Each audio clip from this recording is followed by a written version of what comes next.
And man, I was in the first grade, and I was walking home through the streets, in the high, and there were cars and everything. Right. And but I couldn't understand why she was so mad. Then later we found out that they didn't want us to speak Spanish. Oh, right. Yeah. But that's what they talked to us in Spanish. Mm-hmm. So when these guys were growing up, There we go. it's just like Danny when he grew up and he was working at Home Depot. Uh-huh. They had a lot of contractors walk up to him and say, "Hey, where do you have this? Where do you have that? Contract." Then he said in Spanish. Huh? Then he said, "I can speak Spanish," and they get mad at him. Yeah, I know they would. Yeah. I bet they would. Yeah, the contractors. Yeah, like, what are you here for?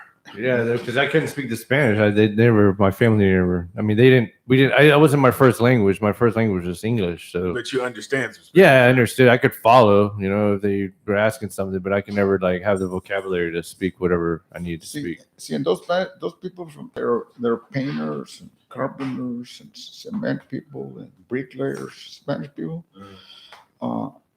They come from Salvador, Honduras, Guatemala, and all that, okay, Mexico, and they have a different dialect and different culture. Right. And if you're a little different, they don't want you. Right. Right. Right. Yeah. Because, They want their own. So go back to Harlingen. Okay, so all the teachers were white. Most of them, yeah. Most of them, they were Mexican American teachers. No, not. I didn't have a Mexican American till I was, I guess, in a public school because I went to a Catholic school. Oh, okay, really? And then I started going to a public school. So your parents paid for Catholic school? Huh? Your parents paid? Yeah, I had to pay, and $37 a week. Something like that per person. And they had the priest. I remember. They were mean, man.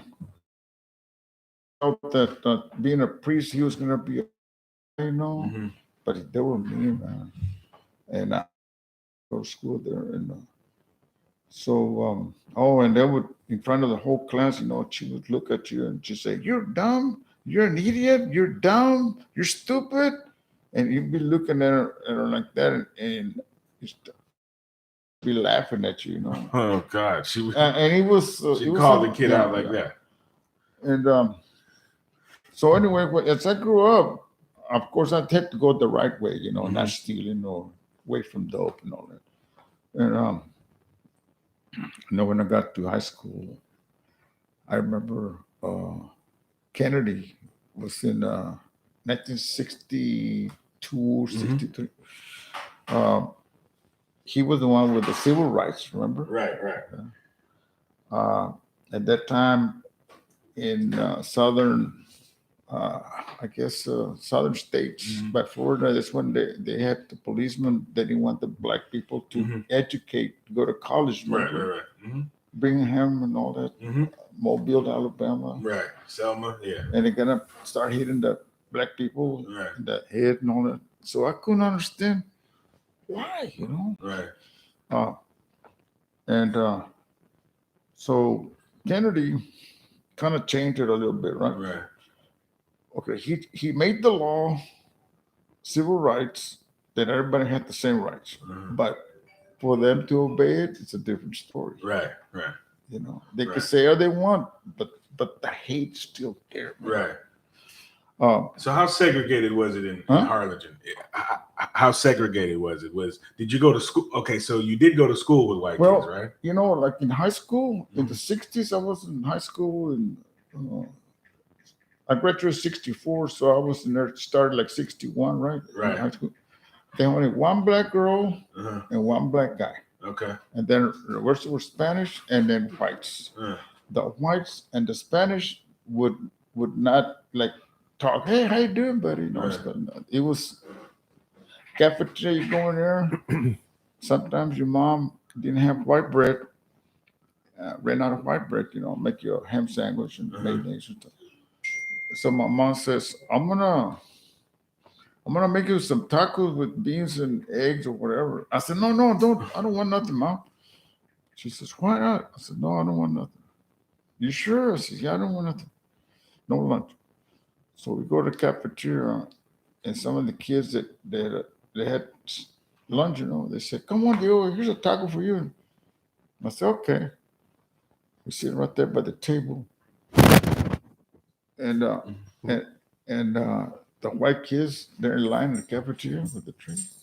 And they passed there and said, look at those Mexicans, they're eating tacos. Right. And now you go to Whataburger, you go Papacitos, and it's full of white people eating, man. Yeah, even just regular taco spots. Yeah. Brothers Tacos downtown, it's full of just white dudes in suits now. It's crazy. For real, you can't even get a taco at lunchtime. It's the lines out the door. It's amazing. See, but okay, but so your mother, did she make the tortillas? Yeah, okay. My mom used to make. So she would make them. Yeah, they didn't have store-bought tortillas. No. Now, but see now the Spanish ladies, and I don't blame them. Okay? They go now like Fiesta and buy the package. Right, of course. It's a lot of work to make. It is a lot of work, and they're good. But what I was gonna say that after I got out of high school, at that time we started having those riots. And the Vietnam started, right? And I heard Kennedy watching TV says that he was in a Berlin Wall. The Berlin Wall. And he said that the American people were rioting and all this kind of stuff. He said, I gotta say that it's not what your country could do for you, but what you can do for your country. Right. And I said, hey, man, I guess he's right. I got to do something for my country, That was a very, what would you call it? A very made in history statement that's one for of the time going, like that's what one was of the going quotes on. Anybody would know. Yeah, what was going on at the time. And because, I mean, that saying was very famous in that book, Born on the 4th of July. And that's what inspired, what was his name? What was the veteran's name? Yeah, what's the name? The guy that Kodak, or Kovic or something like that. Yeah, but I don't even know his name. But the movie star was Tom Cruise. Remember? Yeah, but I'm saying it was based on a book. The book was based on the author who wrote about his experience, and he was born on the 5th of July. But in the beginning of the book, I didn't read the book, but in the beginning of the book, he explains that what made him want to go serve is that he heard John F. Kennedy say, "It's not what your country can do for you, but it's what you can do for your country." So that was one of the best army recruitment, military recruitment speeches in the history. Okay, well, so if we start growing up, right, and I was about to graduate, and of course I was dating my wife, right? And when did you two meet? Huh? You two met down there, right? In high school, yeah. High school. Yeah. But to see, in those things, and with respect to you and Danny, my son, we see a girl and she likes you, you like her, and you date her, and there was nothing about trying to put your hands all over her. Right. You couldn't. Or you want to put her in the back seat and do what you can. Okay. It was something about respecting her. Right. Go to a nice dance, and all your friends see her with you, and they say, "Hey, man, that's a pretty girl." That kind of thing, fame like that. Right. And it was different, man. Right. A lot of respect, Right. So later, my dad said, you're gonna be 18. I said, yeah. He says, I don't want you to go to war. I want you to. We're gonna send you to college. And I said, but Dad, you don't have no money. He says, I'll mortgage the house and everything so you can go to college. And I said, Dad, I'll probably be messing around, drinking beer with all the guys and partying and all that, and waste your money. And so I said, so I started working in a restaurant, right, as a dishwasher, and I learned how to barbecue. Like you've been at the Armadillo over here in Kirby. Or I used to work in a restaurant like that. And there we go. And after that, I I wanted to do something else. And I went to work for my uncle in a welding shop. And I started welding, man. Well, I wasn't doing real good, right? Mhm. And I would make beads look like balls and stuff. Mhm. And I said, I welded that. He grabbed that piece of iron and threw it across the shop. He said, you ain't worth the shit, you know. And it used to piss me off. Right. Right. And I kept on and on and on and on until I got it. Uh-huh. So then he says that I'm an asshole like like my uncle.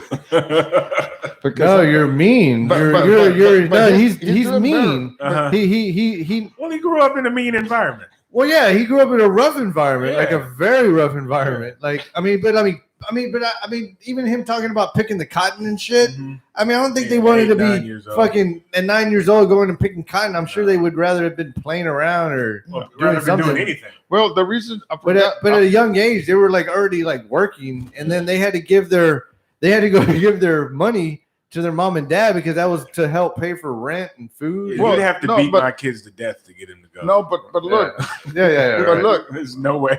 no, but Yeah. but this is what I was trying to tell him, Diego, and David. Uh-huh. When we were growing up, we were living in my grandmother's property. Uh-huh. She had about 5 sons, and right there where the black thing is, that's where my grandmother's house was. Uh-huh. She had one son there. We were over here, another uncle here, another uncle here. The whole family was together. Okay. How big was the plot of land? She had about 5, close to an acre, you know, Okay. and they had different lots, right? And all of us grew up together with kids and fight each other, you know. Right. And my mom didn't like that because my grandmother wanted to run the whole family, you know. Ah, yeah. Yeah. So my dad bought a house and repaired a little bit, and we moved out, you know. Okay. And then my dad said, if you don't do something when you're young, it's going to be real hard to do something when you're 62 or retirement age. Right. Nobody wants to loan you money because you're not working anymore. Right. And he says, and it's always good to have your place instead of staying with somebody, you know. Mm-hmm. And like this guy here, you know, they come and do something here in the shop, Diego or him. And then he said, Dad, I dropped this over here. I says, hey, this is our place. Right. Nobody's going to say nothing. But he Right. says, I say something. Right. Yeah, he'll say No. something different. Yeah. No, but you understand what I mean? And another thing, just like right now that we're here, right? Mhm. Okay. He's got a place to come and it's ours, Right. you know? Yeah, that makes you feel good. Yeah, right. And so like he's changing the oil or whatever, you know. And so what I'm trying to say is like I told him, I says, I really wanted to leave them a big ranch with cows Of and course. stuff, you know. Yeah, everybody about This, hardly- this is a. I mean, Yeah. this is pretty much a big ranch. This Yeah, is it is. well, we can do whatever we want. This is our property. This is I mean, it is what it is. It is. but No, You but know? I know what he means. Yeah. But you see other people, you know, that like over there, like the highway on Highway 6 going to Aguilan. Okay. You've been Right. there? Yeah. Street, and you see those big ranches, right? Yeah. I would like something like that, right? But I know I can't afford it, right? And then, but some of the people that live there, that land was given to them by their parents. Of right? course. Right. Yeah. See, It's and, generational wealth. yeah, right. You built this up from nothing, Yeah, right. from where you came from. See, but that's another way that you can explain to him from outsider. Like he's built this Yeah. from literally picking cotton when You he were was picking little, cotton at 8 years old.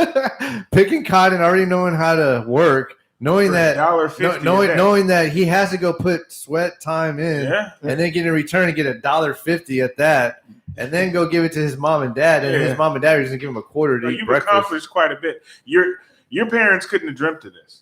No, Well, I don't think no at that time no. But what I was really saying as I'm going step by step is that like I got to the point right when I was in high school Right. and heard Kennedy, right? Okay. And then my mom said, well, you know, you're flat-footed because I'm flat. I don't have an arch on it. Right. And I don't think the military is going to want you. So this was the draft, or Yeah, well, see, I was getting to you were going 18. to enlist. I was getting to 18 years old. So all these, hold on. So these jobs you were talking about, the bus boy, the dishwasher, and all that, that was before you were 18. Yeah, right. So you were working these jobs when you were in yeah, high school. Yeah, right. Okay. And I would work like on Saturday and Sunday, you know, and Right. of course during the week. And then during the summer, I worked straight, you know. Right. And but I was, see, when I started as a dishwasher, I see the other guys cooking. Right. And they would say, "You want a hamburger, man, and fries?" I said, "Yeah." Malt and all. So I liked it. That's the reason, because I could eat, you know. Right. And then I said, I went to the cook and I said, "Hey, I'd like to wash dishes because I got to do a job, but can you show me what's going on?" "Sure." He said, "Just wash the dishes right away and come over here and I'll show you what we're doing. I'll make the barbecue sauce, make the potato salad. I cooked steaks. I buttered onion rings, French fries. We start from peeling potatoes and all this kind of stuff. You cut them and all this, and this little thing, you know, you put the potato into it, and they come out on the bottom, and then you have to wash them real good, and so on, you know.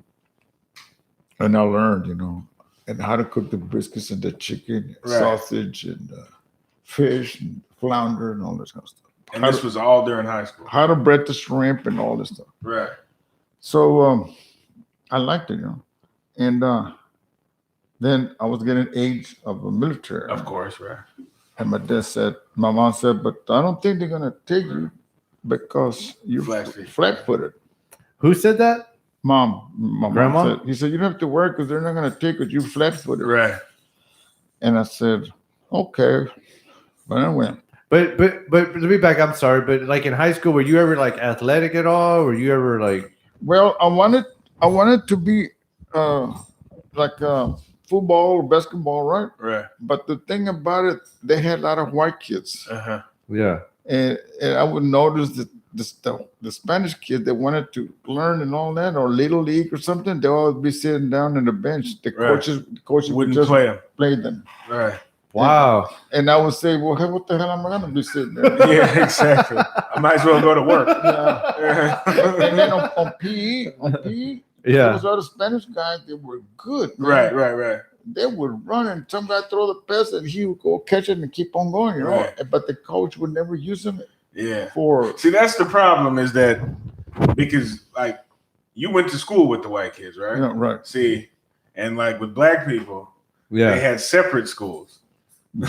So you had a separate school. If they'd had I'm not saying it would have been better to be, but it kind of would have been if they'd have had a segregated for Mexicans. You could have gone to school for Mexicans, yeah. because he even says that even growing up, like in the hallways. I know we're getting off all over the place, but in the hallways, they had no speaking Spanish. Mm-hmm. Yeah, right. They had it actually written, right? Yeah. But just like how they used to have blacks only or white only, right? Or what was it? What would it be like back at then? that time? No, we go to the same bathroom and everything. But what I was gonna say about black and white, when I get out of service, I went on Harrisburg area. Harrisburg, I went to work at Hughes Tool.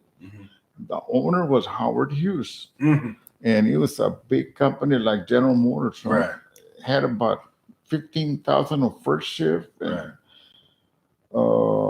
9,000 on second, and about 4,000 or 3,000 on third shift. He'd run continuously. I went looking for a job there, and I got out of service, right? And I had disability because I was disabled. I got hurt, and I went to the desk, and the guy showed me like a ruler. He said, "Do you know what an eighth of an inch is?" I said, "Yeah, here." "You know what a half inch?" "Yeah." "You know what a foot is?" "Yeah." Like you put in like you think you're real stupid, you know what I mean? And then he said, "Well, let me see your discharge." Short. He says, "You're a disabled vet." I said, "Yeah." He says, "But we can't hire you because there's a lot of heavy work here and you can handle it." I said, "But they told us that if we went and serve, your company's making the Huey helicopters, gun barrels for the 50 calibers, and you're making armament for the war, and the company promised the government that you're going to hire. That's how they get the contracts. Yeah. I said, and you're denying me that. He said, oh no, I'm not. I said, well, you said I can't work here. He said, no, because you're disabled vet. So I said, okay. And I've been the kind of guy that I always like to argue my point to show that I'm right, and the guys is that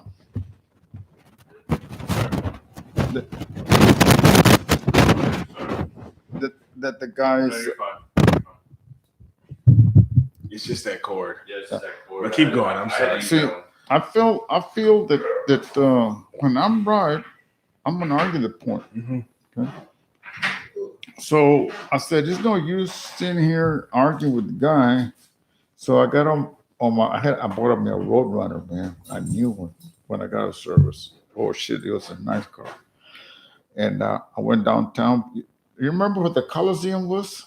You're saying Houston Coliseum? Yeah, right. You know, where Houston Avenue. Oh yeah. Okay. Exactly. Okay. So he's had the wrestling there. Yeah. Okay. And now in that area, there's the federal building, right? Okay. They keep the drug lords and stuff over there locked up. Right. Yeah, down there. And so I went up to the 11th floor. I got parked over there and went to the 11th floor. There was a guy there with the flags and American Texas flag and Army flag and Navy and all that kind of shit, you know. A little chopper, plastic chopper in there. And I said, sir, can I talk to you? He said, yeah, what do you need? I says, I'm a veteran. He said, so? I said, I'm a disabled veteran. I went to Nam 3 tours. I says, on my last one, I got hurt in Upper Navy Hospital, and I'm a disabled vet. It's okay. There's a lot of disabled vets too, not only you. I said, yeah, but let me finish. I said, yeah.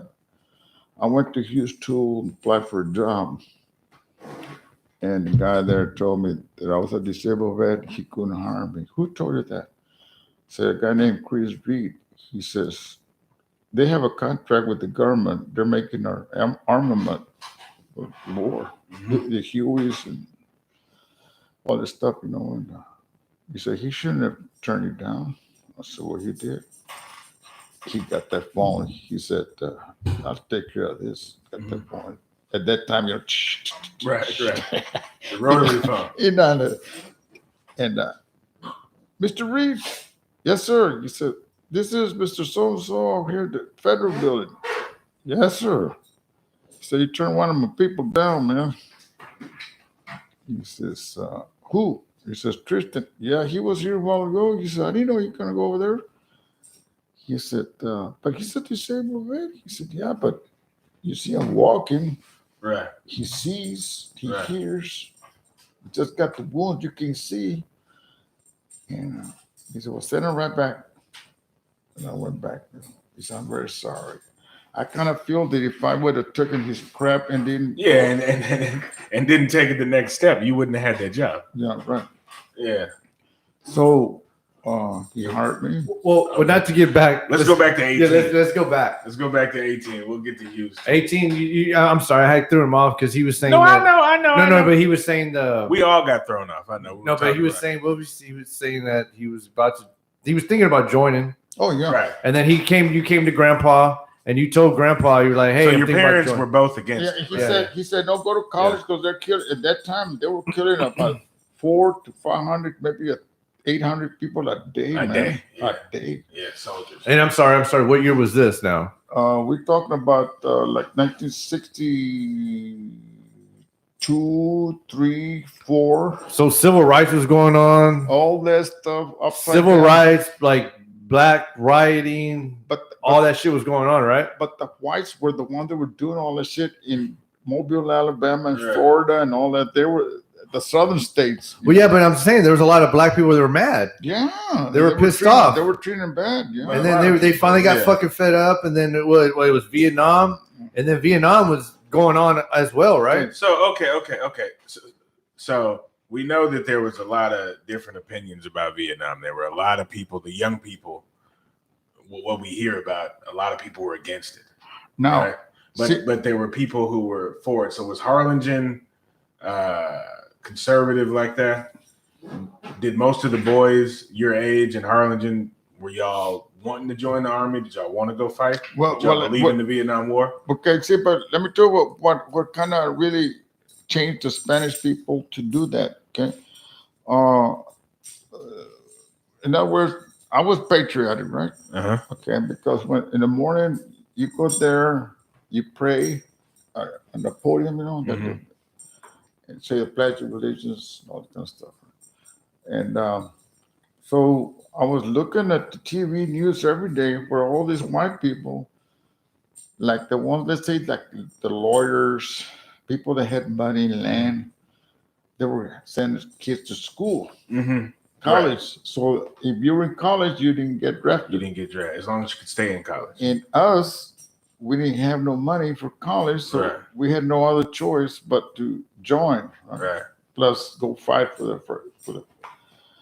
So my dad said, "When something happens to you," I said, "Dad, I says, that's what I have to do is gamble, go in there, see what happens. If I get wounded, I got blown up or whatever, I lost a leg or arm or whatever. That's war, man. But I have to do it for my country." He said, "Okay, go." I went to a recruiter and I wanted first to be a Marine, right? But the guy, he says, "How are you healthy?" I says, "Well, yeah." I said, "I got flat feet, so we can't use you." So you went to the Marine recruiter first. Yeah, he said, "We can't use you because you could do a lot of marching and you'll be in the jungle and all this kind of stuff." And they get tired with you get shin splints and all that type of stuff. Yeah. So I said, "Well, I'm gonna go to a next door Navy." There. And the guy said, "Oh yeah, sure." So they sent to San Antonio in a big bus, a lot of guys, most of them were Spanish, all of them. Right. And of course, you get naked and all to check your eyes, your ass, your balls, and all that kind of shit. And then the guy said, "Hey man, you're flat-footed." And all this time I was trying to put my foot, make a fake arch. Make an arch. He said, "Why you stand like that?" I said, "Because I don't have an arch, man. I'm flat-footed." He said, "Oh fuck, man." He said, "I can't use it, man." I said, "Look, man, can you overlook this shit?" He said, you crazy or what?" I said, "Why?" He says, "All these motherfuckers trying to get out of it, man. They don't want to go. Why do you want to go?" I said, "I gotta do my part, man." Right. No, but what made you even think I'm gonna do anything I can to get? It was really just Kennedy. I mean, were you? Yeah, was it you still It was really just Kennedy. Well, what I'm saying is, I didn't want to be rejected. Okay. But because you were 17, right? Or 18? No, I was 18 already. 18. But you had just turned 18? Or what month was this, or from what you remember? I will say that I went to El Paso, try to find a job over there. What year was what month? One of my aunts, and in El Paso they had the factory where they make the jeans. Levi's. And they would hire me because I was ready for the draft, and they call it 1A. You 1A. Right. Okay, so they won't hire you because they know you had the highest probability. Yeah, they're ready to pull you to send you to service. You were 18, not in college. So white. I gave up over there. I gave up looking for work, and I came home, and I told my dad, I said, "I tried over there, but they won't hire me because I'm ready 1A." Yeah. So I said, "So I'm gonna go ahead and join." And I said, "Yeah, but if you join for 4 years. If you get drafted, you go for 3." I said, "No, I might as well just get it. Fuck, it's over." But at the time, did you not have money, or were you working, or were you did you just want to get out, or you just or was it just so much shit was going on in the world, and you were like, "Man, I gotta go do something." Well, you see, every day, about 5 or 6, you'd be sitting home watching TV after supper, and you see the choppers landing, and all these guys getting down, and at that time, I remember the old newsman. I forgot the name of it. Walter Cronkite. Yeah, all those guys. They said, "Those people, look at that. They're getting hit pretty bad." And the choppers pull them and all this. I said, "Mom," I said, "I gotta go, man." Well, I said, "I gotta be over there because look, these guys. I might do something that But you got to be kind of. I mean, I hate to say it, Dad. You got to be kind of like. No. But, I'm just saying, like, no. But think about it though. No, you got other people at that age who are like, man, I want to go to college. I want to go date this girl. But then you were like thinking, like, yo, I want to go. I want to go over there, and I want my country. Yeah. I want to go serve for the flag or whatever reason you have. Well, let me get to the nutty cutty.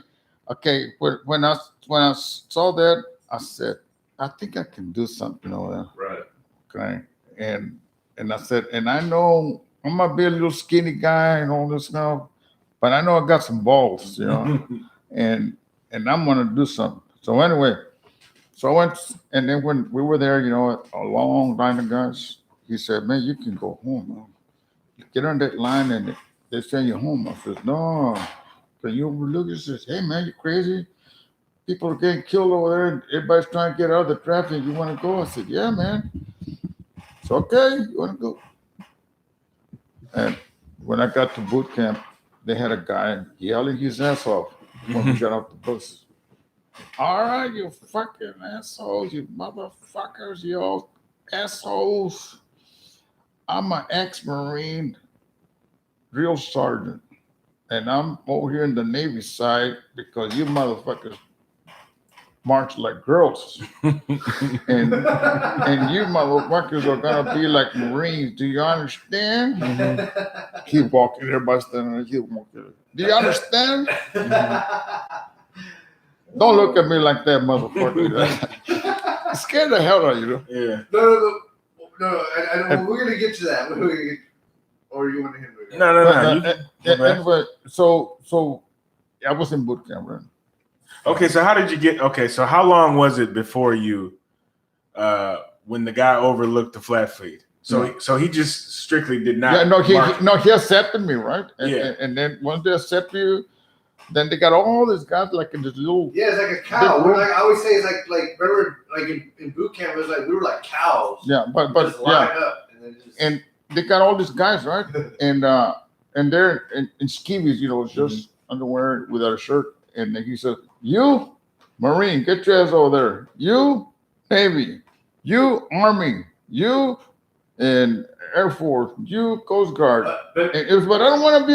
I don't give a fuck. You get over there. You understand? that kind of stuff. You have no rights, man. Yeah, hey, but at the time, because when I went, it was called MEPS. Was it MEPS there in Harlingen downtown or what? Or where did you go where you had to go do all this paperwork?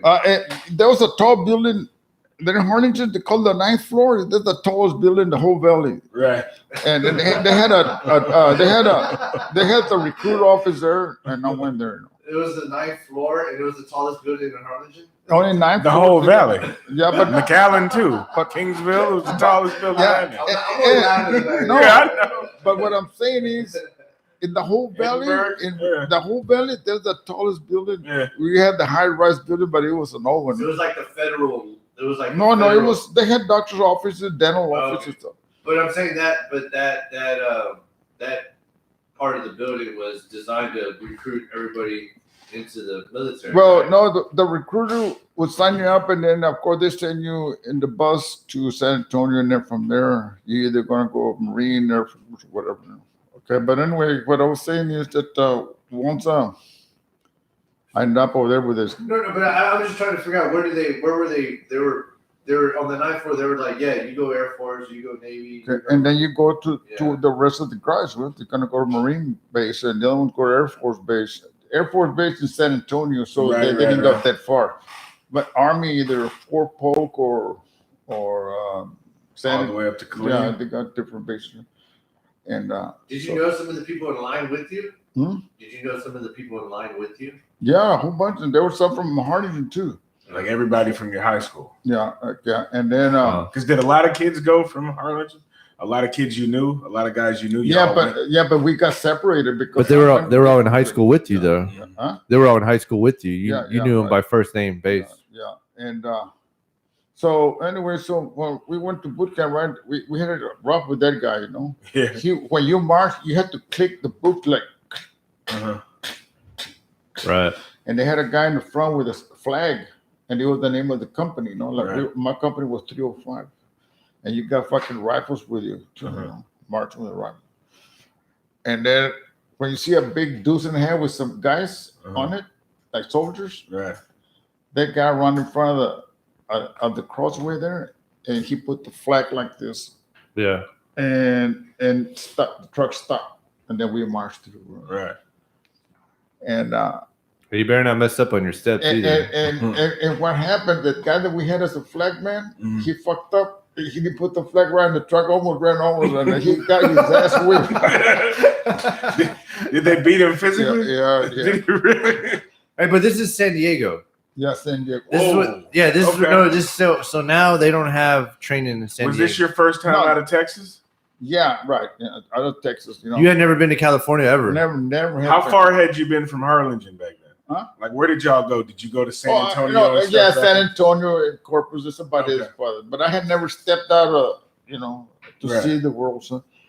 And so you flew out to San Diego, right?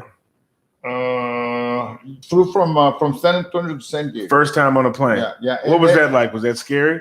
Well, it was, the kind of plane with the propellers, right? And the back of it is like this with the little wheel in the bottom, and then you got propellers, right? And you go like that, and we look down there and see that. And I think that motherfucker found a railroad track. I said, God damn, the track is even going all over California. Right. And anyway. So we landed over there, and of course, we had another motherfucker yelling our ass off, like a son of a bitch. And I said, "Oh man, this shit ain't good, man." And well, anyway, we trained right on there, and then they go show you a movie. But 2 months boot camp was at the same time, right? Yeah. No, mine was I think. Well, mine was 2 months. So yours. Mine was about 16 weeks, and you know why? Whoa! That's 4 months. This can go into another way. You know why? Okay, so you started at the first. No, this is why. Let me finish telling why it was long time. Okay, the reason for that was because you think that a lot of guys are joining. Nobody was joining this but they were being drafted in there. Mm-hmm. Right. Okay, so you need 85 men to form a company. Correct. And after you form a company, they started at 200, like 201, 203. Mine was 205, and they needed about 50 companies. Oh, shit. And each one had about 85 men. Mm-hmm. So can you imagine how many have to wait? Right. And then the guy said, "All right, you motherfucker, you got to be here for 16 goddamn weeks until we form a battalion." Right. What the fuck is a battalion? I don't know, right? And then start training everybody at the same time, right? And then so they send us in the morning across the bridge, and we were marching, and we had baseball caps with blue jeans that are bell bottoms, right? And then this is how it looked. This is how we looked. Look, this motherfucker was all screwed up like this, like this, like a ears like this, and white tennis shoes, right? And we'd be marching. And then the guy said, "What the fuck you looking at?" I said, "I can't see nothing." Well, bring your fucking cap out, all this kind of shit. Right. And then he said, you guys gonna be guinea pigs. But what is that? I don't know. Right?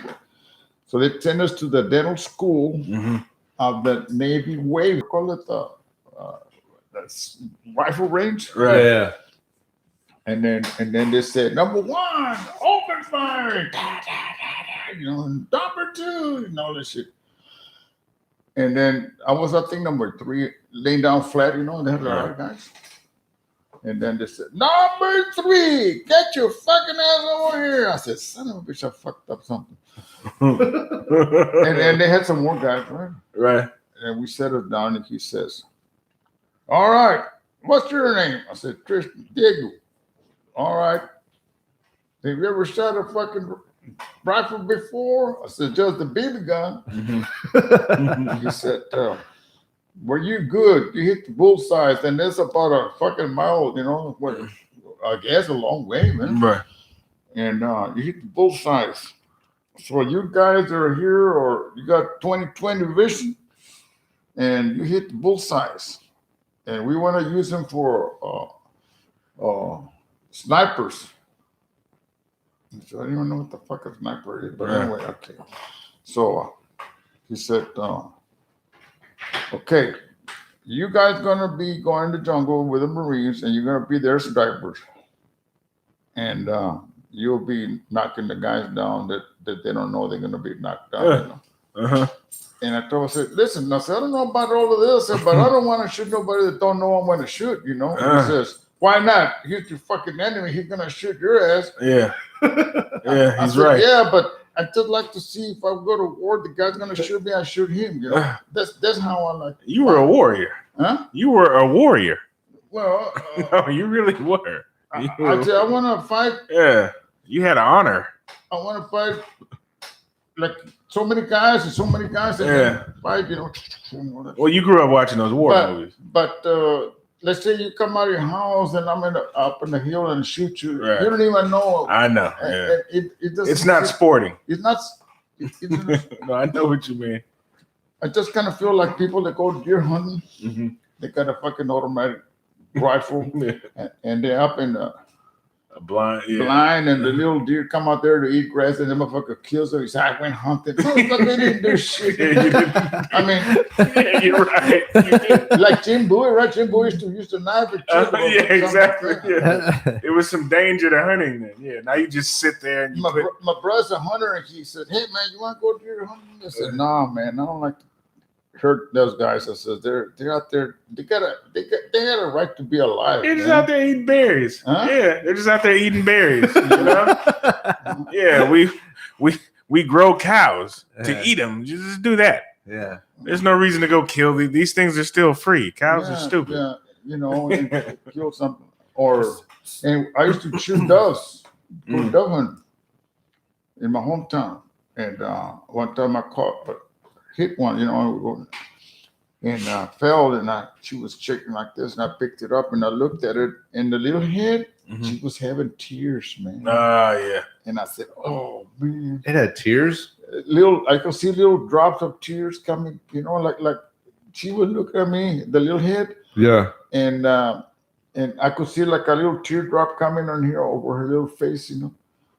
And I said, man, I'm never gonna shoot again. Yeah, birds. I never did that. But I don't know. I kind of thought he was an angel or something. Yeah. He wasn't a white wing. He wasn't white. He was a dove. You know? Right. So I started doing it. So boot camp, you're doing the whole normal deal. You're marching. Well, again, I mean, I'm gonna go through it, Dad. But you were marching. Of course, I mean, I think your shit was a lot more intense than my shit. My shit was kind of like a fucking summer camp for 2 months, and they just yelled at you. Yeah, he was actually preparing for war. Yeah, no, but that's what I'm saying. Totally fucking different at the time. Did the drill sergeants touch you? Could they? No, they'll fucking beat the shit out of them. Could they lay hands on you? Oh, fuck yeah. Yeah, well, they'll fuck them up if they didn't want to listen. Let's put it this way: there was this guy. Oh, and another thing, they had a big table outside the barracks, right? Where we are at, you know, they got different barracks all lined up, right? Different companies, right? And they had this table made out of cement, and that side where Denny is slanted like this, and my side is slanted like that, right? And in the middle, it's got like a little trough where the water goes in there and goes into the drain, right? So you put your clothes, like the jeans. You get them wet in soap and water, right? You know, in a bucket. And then you put over there and you line them up real neat, and you get a brush and you brush them. Okay? And the t-shirt too, and then the underwear and all that kind of shit, right? And then the hats too, the hats. And then there's a certain way you gotta have a nut hanging on the what do you call it, hanger for you to dry. Right. And then somebody's got a watch, just stand a watch, you know, with a rifle, but it got no bullets, you know. And if you come in there, I want to say, halt. And he says, I'm so and so. I said, present yourself. And you walk up to me, you show him that you're a guy, an American guy. I say, okay, proceed. And you walk into talk to my boss. And they're showing you that that's the kind of watch you're going to be when the enemy comes around, you know. Right. And And then you have 4-hour watch. They try to confuse you and shit. Yeah, they try to then, like fucking like fuck with you, and then you're like, and then so I kind of used to like that, you know. And then you wash your clothes and your socks and so kind of shit. So then you got about 15 minutes to write a letter, right? Mm-hmm. Only 15. A lot of guys would go and play dice in the back of it, guys. And this motherfucker, he didn't do what he was supposed to, and what he did, he didn't wash his socks and underwear, right? And had shit marks in his pants. Oh God, yeah. Okay. Skid marks. In the morning, when revenue is, we all mark to go eat breakfast. You come back, and then they say, "All right, everybody, get your ass in the goddamn bird." And everybody, you're in front of your bird. The guy that sleeps up in the they got a bunk bed with one here, one top. Right. The guy that goes in the top, you're next to me, and I'm here. And all of a sudden, you hear, "All right, you motherfuckers!" Meaning you got to be a parade dress, parade dress, like that. And you're looking at him, and he's looking at you, but you're not going, "Who's coming?" You just stay there. Yeah. This guy got a fucking stick. Looks at the garbage can and all. There's no trash in there, real clean. Motherfucker's shiny as hell. He comes up to you and then he says, "Where you from, boy?" You say, "Harlingen." "Are you from Mexico?" I said, "No, sir." He said, "Where you from?" I said, "I'm an American." "No, I didn't ask you that, motherfucker." You know, he'll say that. But you know, he said, "He's here from Mexico?" I said, "No, sir, I'm an American." He said, "I didn't ask you that, motherfucker." You know, and they piss you off. But anyway, so he goes around, you know, and see this guy. I guess they knew what he was doing, and he got the stick. He said, "Open your fucking bell." He said, "You think you're fucking up, right? Just go get your goddamn skivvies." He had them all folded in the locker, you know, real nice folded. He put it on the stick here. He said, "Open your fucking mouth." And he stuck his underwear on his mouth, yeah. And then he got his one sock. After he pulled it out, then he got a sock, you know, in the front part of where the toes are. Yeah. Put one in there. So are you at ease? No. Are you at ease, or are you just off to the side? We're a parade dress, but you can't be looking over there. Yeah, no. That's what I'm saying. You're foul line, right? Yeah, like how did you keep from laughing? No, but dude, no. But if they catch you fucking up, I know. Look at them, then they're gonna get on your ass. Yeah, too. I know. That would have killed me when he put this. No, but what he's really trying to do, he's showing everybody that if you don't follow up, you're gonna be next. Yeah, I know, but that's so disrespectful. Yeah. I could not stop laughing. What happened to that guy? The guy that happened to, what did his career turn out to be? And what was he? Do you remember what he was? What job he had? Anyway, that goes on and on and on. And I told him I didn't want to be a fucking sniper. And the guy kept calling me in the office. "I want you to be a sniper, Tristan. I think you'd be a good sniper." So he thought you were a good shooter. Yeah. He said, you're a good shooter. I hit the both sides on all. I think we hit for 5 rounds. It was a M10, World War I. Mm-hmm. And you had a thing like in the rifle, had a clip that you open like this, and you put the clip on there. And that motherfucker comes back and hits your fucking your tongue area. Yeah. You gotta be careful. Yeah. And so he said, "Don't be a dumb motherfucker and get your goddamn time fixed on that time because I'm gonna put a foot in your ass." I said, "Oh shit." Yeah. So that kind of stuff, you know. Yeah. And so anyway, I did pretty good on that. And then he did a firefighting school. And then later he said, "All right, I'm gonna show you a movie and show the SEALs, you know." SEALs are the best Navy motherfuckers out there. This and that and all that. This and that. Hell yeah. And I said, "Fuck, I'd like to be one of those motherfuckers."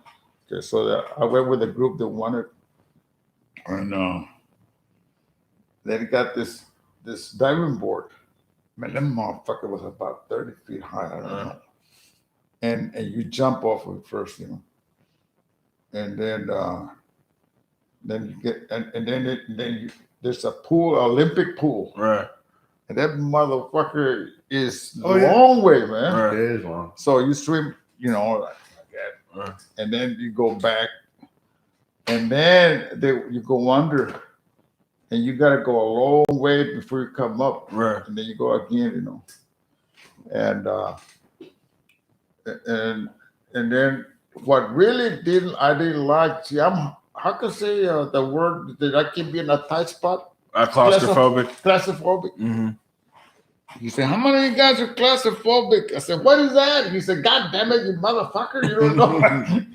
And I said, sir, I don't know what that is. He says, there's been a tight box. A little tight box. I guess a little bigger than that motherfucker. Yeah.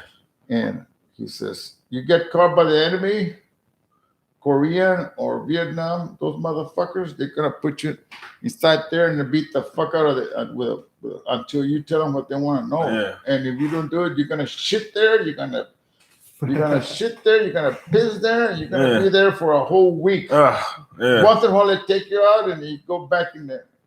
And I said, man, I couldn't last that long in it, man. I mean, tied up. I said, well, I'm claustrophobic. He said, yeah, but you got to have balls in there. Yeah, I said, well. And but they didn't put us ourselves, they didn't put us in there. They just showed us. They just showed you the way. way. And then he showed where all the seals are on a C-130. Mm-hmm. The door in the back opens up, right? Mm-hmm. Or it layers down and they just roll out. It opens up and you got the helmet and parachute and all that, and the fucking rifle and all that shit. We just fall out. And then see the airborne. Mm-hmm. They open the door on the but the front on the side. They open the door. And they got a wire from the front to the back, and you got that connected. It's all right, move it, and you jump and you jump and you jump. Mm-hmm. This motherfucker, they don't have that. They open the back door, and you dive, and then you end up in the water, and you gotta get the shit off, and then they get like a little submarine with so many guys going there, and all that kind of shit, and it, motherfucker go through hell, man. Yeah. So I told him I was claustrophobic. He said, well, you can get it. You can continue this because I know you're not going to pass that. So might as well just go back. I said, well, okay. I said, he said, but you have to be, you can't be claustrophobic in there. I said, okay. And so what I was going to say that after that, we went through more advanced training, jumping all over the place and all that kind of shit. And then motherfucker still cussing his ass off at him, Was this a first class or a chief or what? No, he was a senior chief. Oh, he's a senior chief. Senior Senior chiefs you don't fuck with. Senior chief, and then the masters you really don't fuck with. Yeah, those guys. That's just like Chief Finner. Yeah, you don't fuck with him. Let me tell you what happened. We were marching, and we used those boots like this, but a little bit lower. Right. And this motherfucker his name was Bourgeois. He was from New Orleans, Cajun guy. Yeah. And when we all got there, he walked up to me and said, you know what, Tristan? I don't like Mexicans. I said, well, fuck you. And he said, I'm going to get you, motherfucker.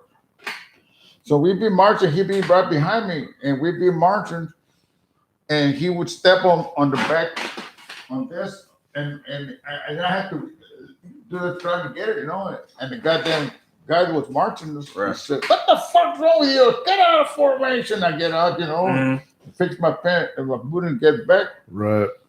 And then he would say, how come your boot keeps like that? But I didn't want to squeal. He said, no, he did it, all this shit. And about 2-3 days kept doing it, And the third motherfucker, I was waiting for that motherfucker. When he did it, you know how you walk like this, right? March. Well, when you do it like this, you got all your weight over here, and I turn around and I hit that motherfucker in the mouth, and he knocked him down. The whole company got out of formation and all that, and that guy got all over my ass.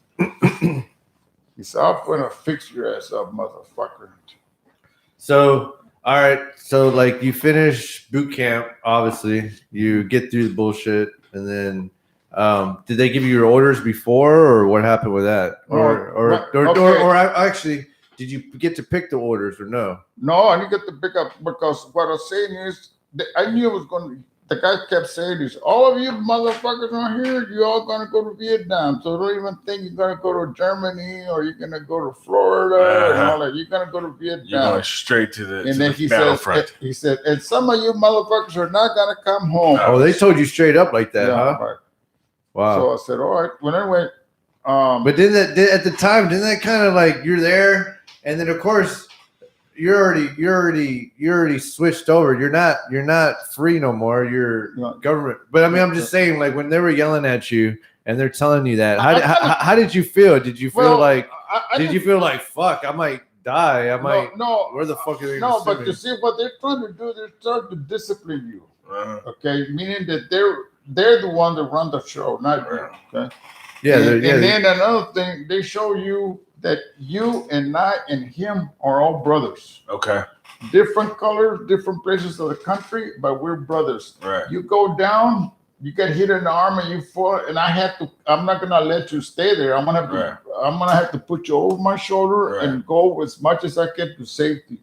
And you're gonna do the same way with me. Right. I could lose my whole arm and I'm bleeding. You have to put a tourniquet in there and try to save me, because we're brothers. Exactly. Don't give a fuck what name it is. We're brothers. Mm-hmm. And we'll be brothers forever and ever, Wow. And so after that, when that happened, I remember I was in El Toro, California. Okay. At the desert in a hangar, a big hangar. Mm-hmm. And we had the helmets on, same uniform that the Marines have, except ours had your name, like right there, your name, and they said, it said over there, USN Navy, and then your name, like USMC Marine. Right. Same thing, And I see TWA, that time was the airline. That's a long motherfucker. Then he said, when I say you blow it up, I want asshole to asshole. Asshole. Everybody close. and you go all the way to the back of the plane, me and you, and the first two sit here, and the first two sit here. You keep on to the front, and then the same way. Right? And I call your mom from. She was in Fresno, California, and I call her, and she said. How you doing? I said, all right. I said, well, just to let you know, I'm going to Vietnam, and maybe I don't know if I make it or not, but I'm just staying by. Did you tell her like that? Like, I don't know, hey, Vicky, it's Diego. Well, yeah, but she had broken up with me, right? Okay, and when she broke up with me, she left Harlingen and went to there. Yeah, Fresno. So when that happened, I said, fuck it, I'm out. Oh, so and you happen to be in San Diego. No. Which Fresno was kind of far, but anyway, what I'm saying is, anyway, when you're in boot camp, you can't see nobody. Anyway, so I called her up, and she wasn't too happy to hear from me, but because I got involved with another chick, and she said, why don't you call the other one over there? And I said, shit. But anyway, so and then that motherfucker, he let us talk in there for about 2 minutes, and that's 2 minutes only, and he had one of those phones. Lena had given me her number, right? And, and so happens she just got off work, and I talked to her. You lucked out back in the day. You catch her. You don't even know if they're gonna be at home. Yeah, back in the day. Anyway, so the plane took off, right? And it must have been about 12 to 14-hour flight, because I remember we stopped in Hawaii, and you think you're going to come down and look and go to take a shit. You sit there in the plane. And they refueled around the whole ass, and then we stopped in Guam. Okay. And in Guam, they let us come down, and they told us, nobody goes anywhere. You follow the front guy in the front of you and go inside the terminal, and we'll be there for about 15 seconds, and they had guys all over the place with fucking guns, you know, because they had the B-52s there. And those would go to Nam and bomb, you know. Right. And they don't want nobody around there that might set them on fire or a lot of security. And then the motherfuckers, the other guys that are soldiers there. Oh, you motherfuckers are going to Vietnam. You wait till you get there, motherfuckers. They're going to kick y'all's ass and all that shit, you know. So as soon as we got into Da Nang, I remember we landed. And it was about maybe 1 or 2 in the afternoon. We landed. And we have flown all night. C-130, you said, right? No, it was a civilian. TWA. Yeah. Sorry. Yeah, like what, a DC-9 or something? DC-8? Yeah. But it was a long one, you know. Yeah. And so we landed, and then when we were landing at the airport, I guess the plane was trying to, you know, it was a military airport, and we saw the beach, and they had like towers. They were guys with machine guns up there, you know, but no, and there was a lot of chicks in bikini, and they had barbecue pits going on. Really? Yeah, but it was Da Nang, you know. Oh, okay. Great. Right. And I said, oh man, look at that, there's some chicks. And I said, don't look at them motherfuckers. Those goddamn guys been in the field already. Yeah. You're not gonna be there sunbathing with them. Right. Forget that. Yeah. It's gonna be a while before you back here. And I think that's when it hits you. You're like, what the fuck did I even do? Yeah, like why did why am I here? What's going on? So did you ever second guess the decision? At this point, did you ever second guess it? Were you like, what did I get myself into? Well, I knew it was gonna be like that about military, you know, that they get on your ass, whatever. But I was trying not to fuck up, you know, because there were a lot of guys that fuck up something, you know. And I kind of knew that so far they hadn't said, you dumb motherfucker, you know. They just yelled, get your ass over there or shit like that, but not they were specifically telling you know. Right. And so I remember they put us in the barracks and stuff for over the night, and then in the morning they had buses. And I said, where are we? We're in the neck, motherfucker. So they took us, and there was a place like a big mountain. The guy says, you know what that mountain over there is called Marble Mountain. The name. Right. And on the destroyer. And I came on, but first from the barracks they sent us to the destroyer that was tied up over there. Right? And they said, we're gonna use you. I said, okay. So we were just wondering what they were gonna do, right? Right. So the destroyer had to move out like a little bit out of the bay area, and then she was shooting towards the mountain, you know, and helping the Marines. So you didn't know who was shooting at you, right? You think it was the Viet Cong? No, well, the Viet Cong was shooting, or the North Vietnamese, you know. But so explain the difference between the Viet Cong and the NVA, the North Vietnamese Army.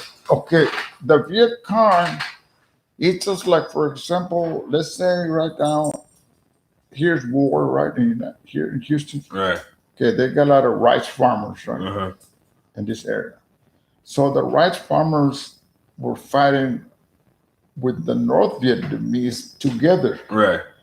And the North Vietnamese they had a little hat like a jungle and like an elephant hunter. Okay.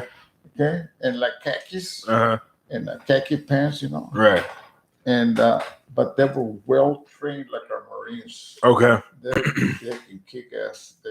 They go karate, judo, and all that shit. You know? We didn't know that, you know. And they use the farmers, so the farmers can go at night and overrun us, you know. Right. And so, and even the women were Viet Cong. And another thing, they got to a point where, let's say we're out there in the field, you and I, 3 of us, and we see something, one guy move, right? He said, oh, let's get him. You shoot at that motherfucker, you're going to have about 30 motherfuckers coming this way. Yeah. And then when they catch us, and you're wounded, and we're trying to pick you up, they come and they kill all 3 of us. They don't want to fight you again. You right. See what I mean? They want to They want to get rid of you, right? Yeah, they don't let you go. No. So the Viet Cong has no uniform. No, he just had like pajamas, black and pants like nylon. Right, but is this what everybody wore?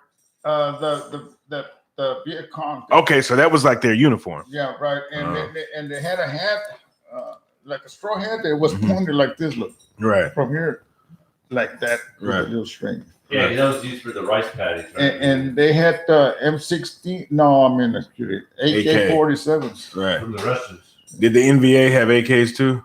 Yeah. Okay. From the We Russians. had M16s, Right. and if you were below rank M16, if you had E5 and above, you had the AR-15. You know, and our rifles, if we get moist or dirt, they jam. And a lot of guys got killed because it wouldn't work and the motherfuckers coming. So a lot of guys. And the AK, you could go underwater. Be underwater and you can come out and still shoot. You know. Yeah. No shit. So like that killed a lot of guys. The guns, not the guns jamming on them killed it. It set them up for being killed, right? Yeah, that's what I'm saying. If our jam, we couldn't shoot back. You know. Okay. But that was kind of messed up. The Viet Cong had an advantage on us, right? Yeah, but the AK was a superior weapon, though. Huh? The AK was a superior weapon, right? And he still is, man. Yeah. Oh, shit, and now they sell them here, you know. Yeah. And wow, it's pretty. Did you ever get to shoot one while you were over there? And it shows about 45 rounds a minute, man. 47 or 45. So y'all would pick them up from. Well, it's not that heavy. No. But I'm saying you would get them from the Vietnamese. You would pick them up from there. Yeah, dead soldiers or whatever. But they won't let you keep it. You have to use American. Yeah, they wouldn't let. Because and then they put them together in a pile and burn them up. You know. They'll burn the AKs. No. Wow. Well, I remember hearing that.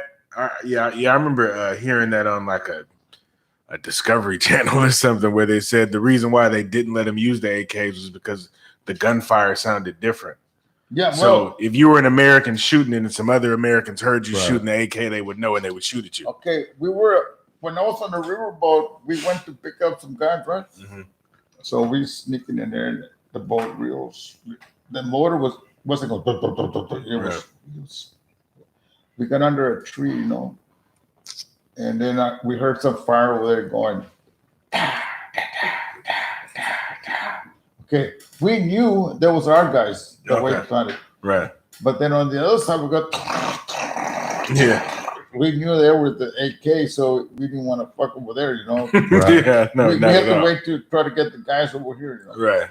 And but you can tell the difference. Yes. You can tell it really well. But it was superior weaponry, though. Yeah, right. Yeah. They could come out of the water. They could roll around in the mud. Everything.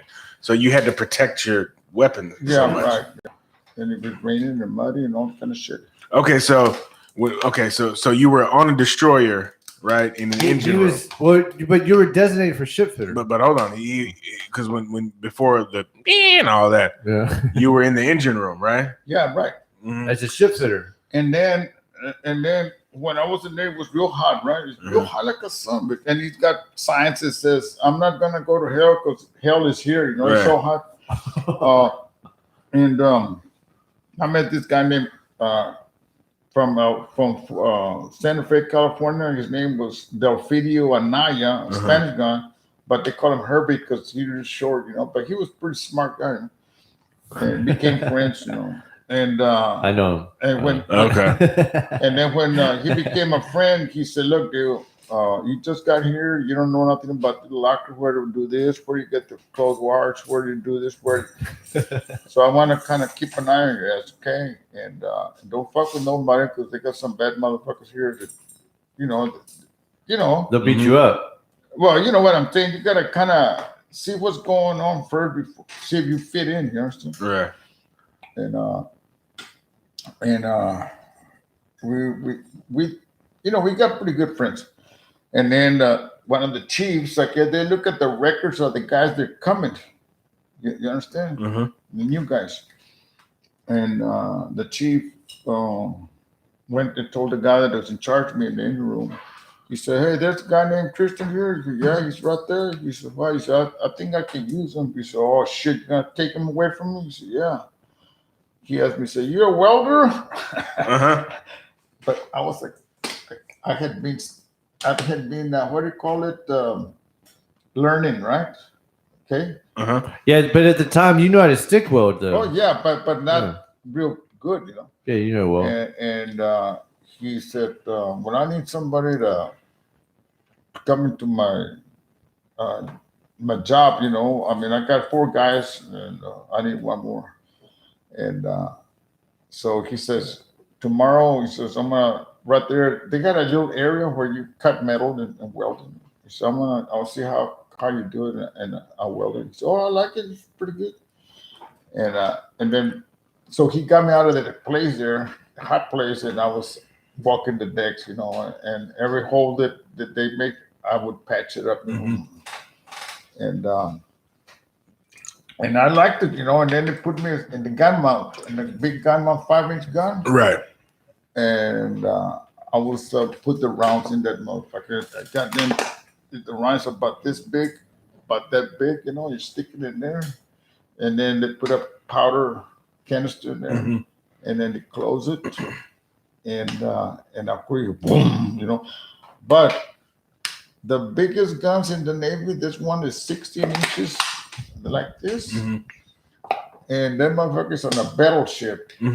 But the only battleship that was over there was the USS New Jersey and the USS Indianapolis. That motherfucker could be over there in Galveston shooting and be here in Houston. Right. Big battleship. Wow. But she used to be with us, and at night, you know, she'd be firing, and when she fired, you could almost be daylight, man. It was so bright. Yeah. You know, I bet you was loud as hell too. Oh yeah, people gotta be inside. And then even at Ahmad, even at the time, they didn't care about their hearing protection. Hey, make sure you have your safety. Make sure you have your safety glasses. Make sure you have your. Did y'all have any? They didn't know PPE or that shit. Well, they had some shit, but they didn't have earplugs or something like now. That right now, you know, they got like the guy from Afghanistan or Iraq. They kind of got this the helmet and but did they have earplugs back then for you guys? No. We had earplugs, but they didn't work. It didn't matter. No. And so I really liked that, you know, and then. When we were shooting all over the place and shit, and we're supporting the Army and the Navy, the Army and the Marines that were in land, and we were on the beach area. And so I kept, and I was, how can I say it? There was a guy, he was a World War II, a Korean vet, and his name was Van Fleet. And he had a big heel on one of his shoes, and he kind of limped when he walked. Right. And he would go into the compartments in the morning when they have reveille at 5. And he would say, "Come on, you fucking cocksuckers. Drop your fucking cock and grab your socks, you motherfuckers. Get off your goddamn rag." And everybody be pissed off because he's coming in. He was a lifer, you know, a real Navy guy. And so he used to say, "Hey, Tristan." So what? He says, "I'm gonna go into the riverboats." I says, "Riverboats?" He said, "Yeah, they call them PBRs, and it's like a PT boat, but it's different. They don't have torpedoes." Okay. And he says, "As long as you get your tour here for about maybe 2.5 years, then you can go in the boats." I says, "Well, I don't know about all this shit." So anyway, so I never thought anything of it, you know. And so I was doing really good. And then we went up to North Vietnam to pick up some pilots that got shot on a helicopter and they fell in the water, right? But when you're in a chopper and they open the door and the chopper's coming down like this, you know, you can't jump out because the propeller is going and it'll cut you in half. Yeah. So what they do it like this. Right. Empty. And when they fall in the water, then you can come out. Right. See what I mean?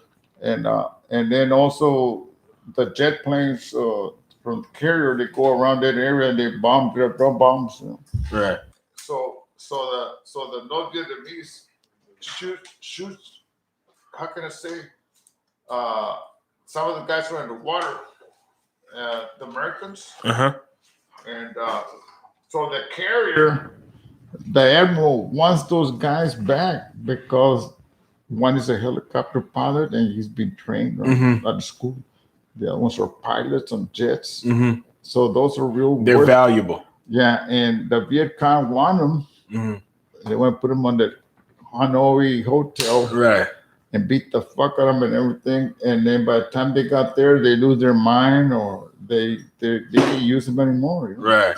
Like remember that guy that used to be he wanted to run for Congress or President John McCain. Yeah, okay. Yeah, they Hanoi Hilton. Hell out of him, man. Yeah, the Hanoi Hilton. And then what really got me is when he died, the fucking Trump didn't want to go to his funeral. Yeah, I know. He said he was no hero. Motherfuckers, that pissed me off. You know? Well, see, that was the first. It's funny you mentioned that. I remember the first political campaign that the first presidential campaign I voted in was, when Bush won in 2000. So I remember Donald Trump at that point was on MSNBC all the time talking about running for president. Yeah. And he did a town hall. They asked him about John McCain, and he said, that same whole thing, like how you're a hero if you get caught. And I'm like, yeah, right.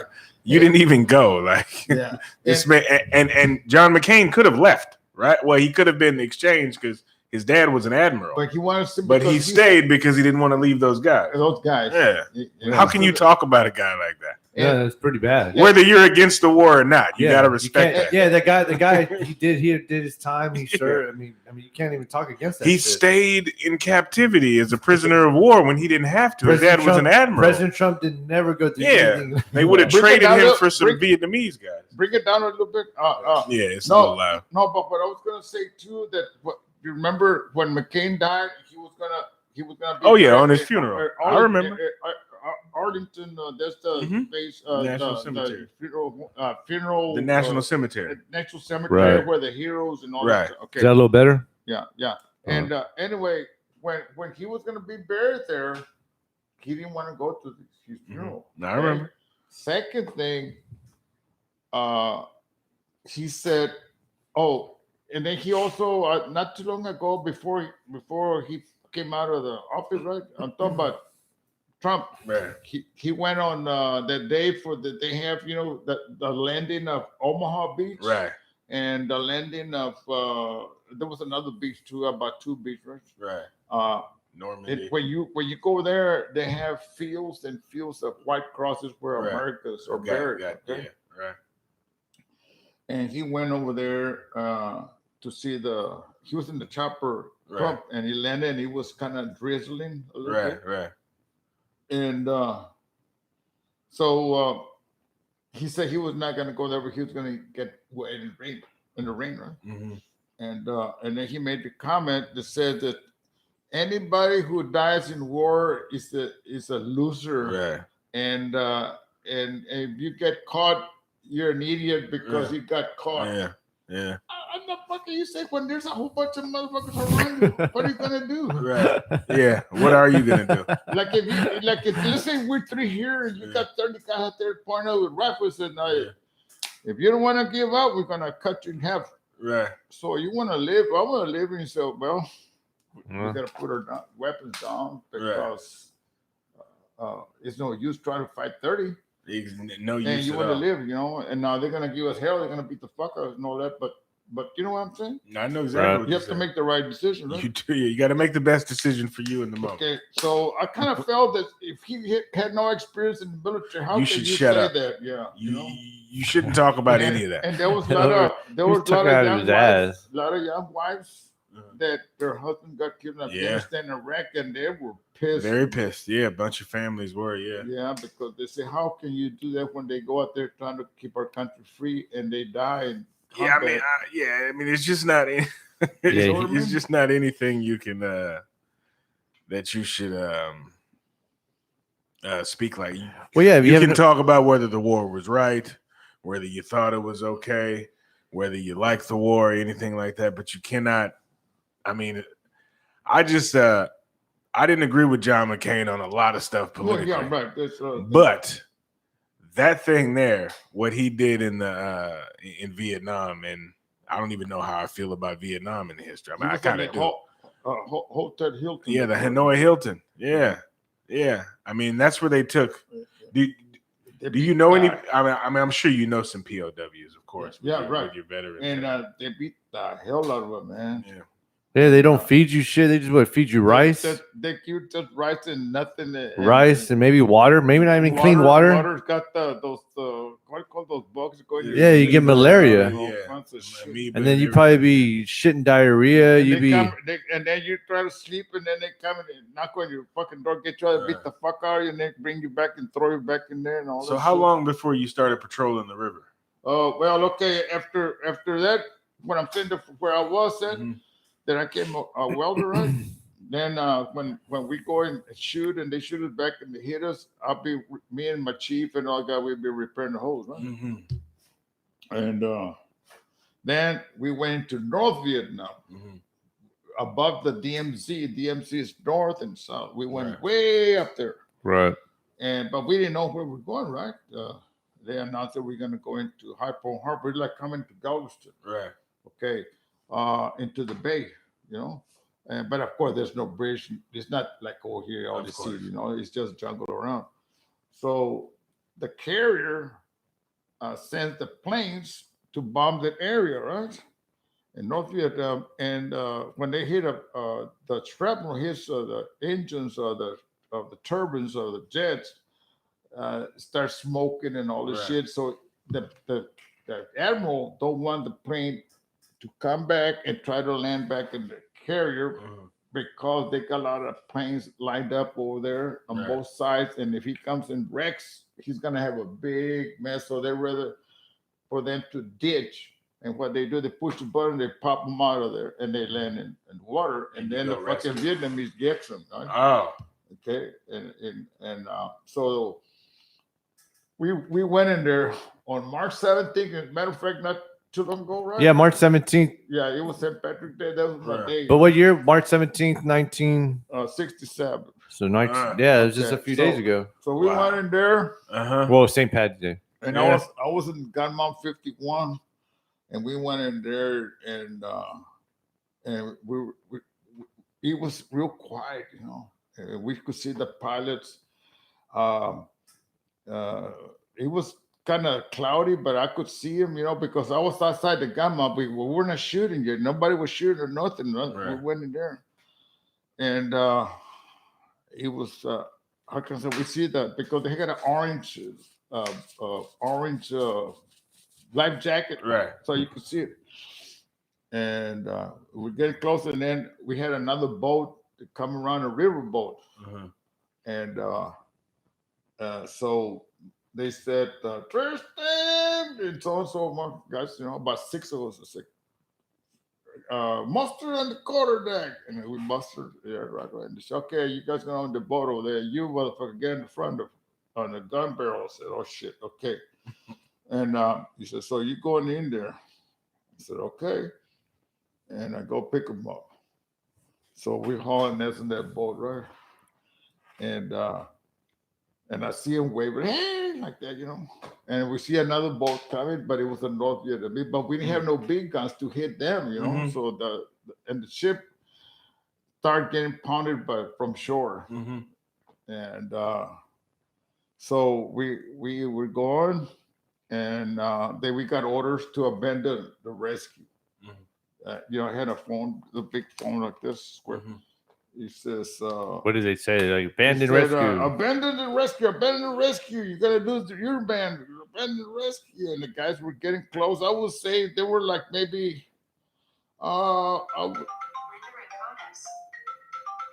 What's you, Dad?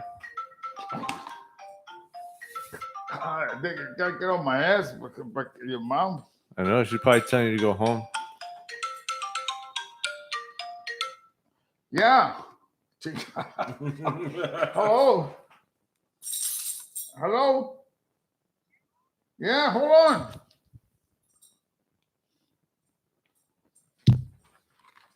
Yeah. Huh?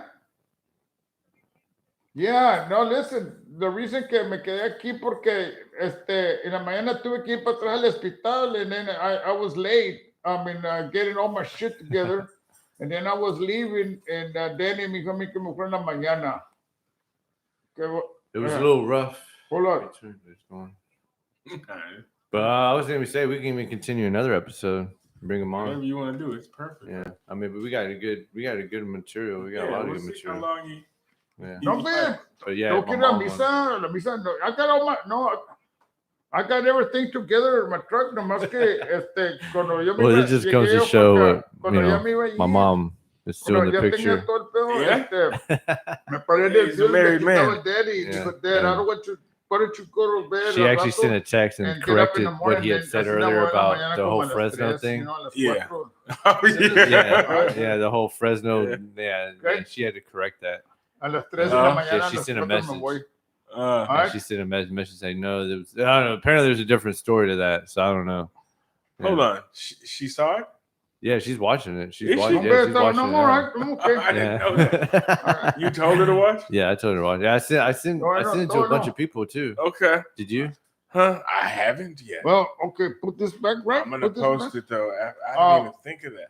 You don't have to wear the headphones. But anyway, actually, just pass me the headphones. Okay, now you could just finish talking. Hold on. You could just talk out. You could just talk. Oh, really? Just pass me the headphones. But anyway, pass me the headphones, Dan. So we got hit. Oh, and when I was. But still talk to the mic though. You still got to talk to the mic. Yeah. Shit. Like this. Yeah. Well, I mean, I'll bring it around. However you want to talk in it. There you go. Hello? Yeah, there you go. Well, anyway, so we went in there, and this boat came by, river boat, and they wanted some guys from our ship to go in there, right? Because they didn't have enough people, you know. Uh-huh. And you usually have about 5 or 6, you know. And so I went on board, and I liked it, you know. That motherfucker haul ass, man. You could water ski with that shit, you know. And so I got on there, and we went. And then when we got the orders for us to abandon the rescue, I told the guy, I said, "Hey, fuck it." He said, but I didn't want him, the admiral, to hear me there, right? Because I'd be in a lot of trouble, right? Mm-hmm. So I told the guy, "Hey, the hell with it, man. I'm not gonna let him stay there." But yeah, you question authority. I mean, you had got orders to do something, and then you said to coming back because they were firing all over the place. Yeah, because okay. So let's go back. So like you were going out there, they called on the radio. They said abandoned mission, abandoned, and then you said, and then that's where we come up to now, where you were like, fuck that, right? Well, I kind of told the guy, "Hey, man, I'm not gonna let those guys there, man." Says if I was over there, I wouldn't want to be left behind when I see a rescue, somebody coming to rescue. But were the orders to tell you not to turn around? Was it to save your lives? That's what he was saying. Really, so it was to stop conflict with that NVA boat. All 5 of us. And y'all didn't have any heavy artillery, right? No, we just had the gun, 50 calibers and the rifles. And what date and time was? What date again? I have to repeat this again. But what date? What day was this that this was happening? Well, but I'm just saying that we didn't have the armor to fight the. No, I'm saying, but this was on the March 17th. Huh? Was this on that March 17th? Was this on that St. Patty's Day where the ship was getting hit? St. Patrick's Day that day. So that's what I was saying. So okay, so it was on that day. The ship was getting pretty hit. So it was getting hit pretty hard. So then you were racing in to rescue these people. And we had, I don't know, you know, like the PVC pipe. Mm-hmm. Right. Okay, we made a pipe about this big, and then one that goes like this, and they all going over there, and it's padded. And right. It's big as I would say maybe this big here, but it's got the pad like the pipes for the freeze. Yeah, right. We got it, and with those tight clips. Right. And it's bouncing in the water, right? Right. So we went up past, and one of the guys jumped in the water, and he jumped in the water, and then I jump on the other one, close to the over, and the guy said, "Man, I'm sure you got to leave us." And I said, "Look, man, the boat had to leave because they're shooting over here." Said, "Turn around, and I'm gonna be holding you back. And when the boat is coming, he's coming about 40 miles an hour." I says, "Don't let that fucking pipe hit you in the neck." And I was right behind him, right. And when the boat was there, I picked him up like this, and he hit him right here in the stomach. Okay. Mm-hmm. And the hook, and the other guy pulled him in the boat. Yeah. And he made a U-turn and went and picked up the other one. Okay. And So then, okay, so let me get this. So you are like speeding, and at the same time, you have to kind of grab them and get them in, and they keep moving because. So you don't. But I just push them up, and then. Yeah, because the boat, you don't have time to stop, get out, because you're gonna get shot at, or you're gonna get hit by the vehicle. Now that right there became what you call a special operation, meaning that nobody knows who you are. No, like it's not in. They didn't put us in the records, you know, and they because we were not supposed to be there, and he's in Namadiri 214. You understand? But see, that's kind of but at the same time, okay. So when the admiral, okay, well, when they were saying come back. Like you said, y'all made the decision as a team on the boat to go and still finish the. Well, the boat left us behind, me and that other guy, right? So we started swimming out a little bit much, and then the chopper came and picked us up, and of course they were still shooting, but the chopper didn't get hit, and then they went and dropped us in the thing there at our ship, right? Mm-hmm. And the ship had gotten hit. And we started pumping, me and that other guy started pumping the water out and all that shit. And then the carrier sent us a plate, and that's when we went on the side trying to patch it up and this and that. But that's a lot of things that just happened, though. So, like I was saying, you went from the rescue to the rescue, and then, like you said, you brought the guys back, and then the ship. When they took us in the helicopter, me and that other guy, they took us to the carrier, and they took us to the admiral office, and he gave us a drink. Yeah. And he told him, "Thank you very much for bringing my boys back, the chopper guys and this and that." And he said, "He's just part of the job." I said, "Okay." So he said, "I want to send you back to your ship." But you didn't get a NAM for that? Huh? You didn't get a NAM? Naval Achievement Medal or anything like that? No. It was just a rescue thing. And then But is it on record that the rescue happened, as in y'all were, but like you said, it wasn't. Yeah, well, I think it's in the record, but it's not in our record that it started. It's not there. Yeah. You were there when the guy came up. Remember the reunion when he popped up and he said that I had fixed it. Remember? Yeah, I remember. I was there. And so everything worked all right? Mm-hmm. And then our ship we had to drain the compartments that were full of water and all this, and then me and this other guy we packed the hole, and we kept on supporting the troops, and then we came home, right? Mm-hmm. And we went to Hawaii, coming back, and it was all rusted, you know, with the salt water and shit. We went in Hawaii, coming back to the United States, they had a lot of other ships lined up like this. Mm-hmm. We were going in the middle, and they were blowing the horn, Drew, and all the guys waving at us, you know.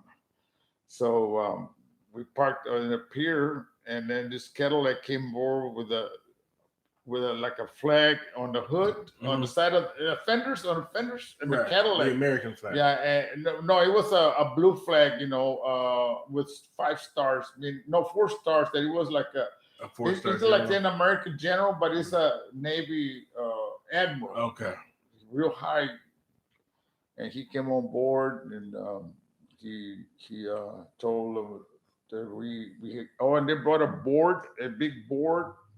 And they put it on the bridge of the ship, and they screwed it over there. And that means she had a Purple Heart because she got hit. You know what I mean? Purple Heart, just like a military guy. Right. They gave the ship a Purple Heart. Okay. And then when we're in formation, they called my chief. You know, say come up front, and then they said, "Tristan front center," and the guy said, "What the fuck did you fuck up now?" I said, "Hey, I don't know." And then they gave us the thanks and all this shit, you know. And it was real kind of felt good, you know. Of course.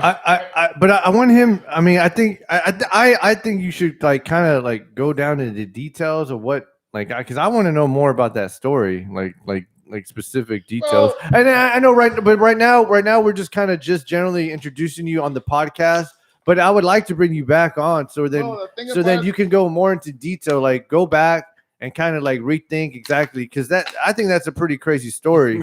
I mean, he said, nah, I'm not listening. And then the guys in the boat were like, no, we're going in. They went in, and then they rescued the guys, they brought them back, and then they just gave him a pat on the shoulder, like, yeah, good job, all right, cool. Yeah, because what kind of ship was this that the NVA had? Because this is when you said that there was I guess it's a bigger, heavier NVA ship was coming. No. At you guys. What it was? Okay, well, I'm gonna give it. Okay, I'm gonna give you what it looks like. Okay. Okay, those people, they can do anything with bamboo. Okay. Have you ever seen the Pinta, the Niña, or the Santa Maria? Okay, you know how it looks like this, and then like this, and then like that, right? Right. And then it's got a cell in the middle, had a cross, right, and then the one in the front, right? Right. Something like that, but they got a motor on it. Okay. And it's just got guns on the side, and it's made out of bamboo. So this is just an improvised. This was a Vietnamese boat. Yeah, this wasn't like a piece of Russian. It's not like it's some sort of Russian boat. They call it, like in Thailand, they call them like bot boats, and they got like a little motor in the back. Did they have any Russian boats and stuff in there? Like, no, did they use any Russian equipment other than the AKs against but you we guys? had, when we were repairing the ship later, we had about 2 gunboats that looked like ours, but they were communist Chinese, and they were shooting at us. Communist Chinese. The actual Chinese. Yeah, they were shooting at us. Oh yeah, they were funding. And then, they made the announcement for us to get inside, and then our ship started firing and blew them out of the water. Really? Yeah. Did you engage any Chinese there? Huh? Just that time? Was it just that one time you engaged Chinese there? Yeah, right there that time. And then later you got pictures where the shit is floating in the water. Because the Chinese were funding the Viet Cong. Chinese, but they were funding the Viet Cong too, though, the North though, right? No, the Chinese were the one that gave the AK-47. Well, that's what I'm saying. They were the giving RPGs, the one that looked like a pineapple, right? And you go, and knock choppers down and all that. Yeah, they had plenty of those. The Chinese were the one that gave them all that shit, right? And changing the subject, like the guys in Iraq, let's say Afghanistan, in Afghanistan. United States were helping them when the Russians came over to take them, and we sent them a lot of ammo and all kinds of shit. They using that against us now. Of course, yeah. So how stupid can we be? Well, I mean, you have interests at that point, like at one point, Saddam Hussein was an ally when we were against Iran, But now then eventually. We hated Iran and Saddam. Now, what really makes me mad is like you see guys like Danny, like you, like me, in the hospital, okay, and they don't have both legs, man. Yeah. Okay, and they got they got on a Humvee. It's just like coming to this highway right there, the street, and me and you over there in the brush, and we go on the phone like this, and under the truck it blows up. Yeah, now, that's a cowardly way to fight, right? Because the guys didn't even know the shit is there. IEDs. And but y'all dealt with a lot of that with the VCs. Yeah, but the VC, like for example, guerrilla warfare. See, when we go when we got on those boats, when we were going down the river, sometimes. And they call us that they were in the area we were. There were 3 or 4 guys, Marines or Navy, Army, that were in the jungle. Got wounded, one of them, and they needed help. So we had to pull over and get down and go try to help them out and get them board and get them out of there. You understand? But and then of course there was a lot of little that wire from fishing. You can't even see, and they tied up, and then you walking and you hit that motherfucker and it blows up and you get killed. So but. We didn't do too much in the jungle like the Marines and the Army, but we had to get down, and sometimes we had guys, Army, we take them up river and drop them off, and then sometimes shit get hot, we have to go get them all out of there. But what I'm just saying is, I never thought I was going to end up on shit like that, right? Because, so later, that guy that I was telling Van Fleet got hold of me. He said, I want you to come on the boat, man. And I said, well, I'm gonna get transferred from here. So, well, I'm gonna see if we can get on a boat with us. And I said, oh fuck, all right, I'll go. And I wasn't there with him, And I kind of liked it, And you see more shit going on, Yeah, you were in it, and you were really, really, really contributing directly. So y'all saved a lot of guys. Well, yeah, well, but I was gonna say maybe y'all didn't get the decoration like y'all needed because there were so many guys dying, and they just didn't. Maybe I'm not gonna. Well, I hate to say, maybe they didn't give a shit, or they were just like, well, there's just another rescue mission. See, if you really look at the records of the military guys that fought in Vietnam, most of the pilots that were helicopter pilots, they were white guys. They were in universities and they were well educated. Right. Okay. They were They were lieutenants. You were never gonna see. They call us grunts. The guys that are okay. You would never see a Spanish guy flying the chopper. Now they might have a Spanish guy as a door gunner. Right. Okay. And the Spanish guys be fueling it and putting missiles on it and all that kind of shit. Right. But he's not gonna be the guy. The actual pilot. Right. Yeah. And also the jets too. Oh, definitely not. You had to have a college degree, right? Yeah, those guys got college degrees, know, and they're educated, right? Right. And if you got no education, the only way you're gonna move up is through the ranks, doing heroic things, Yeah, you have to do something extraordinary. Right. That's the way I looked at it. I said, "There's no way you're gonna be flying a plane or nothing like that," But what I'm really saying is that how can I explain to you?